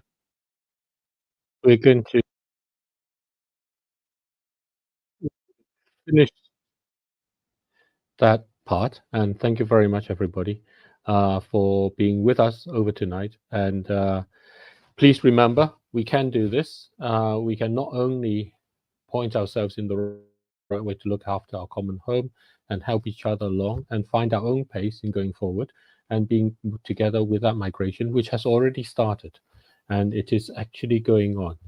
But we can actually speed it up and accelerate it and help Mark in his ambitions and all of us in our desires in achieving what we want by creating a market to keep oil, gas, and coal in the ground. And I'll finish with that tonight. Thank you for being with me and have a good night. Good evening. Bye-bye.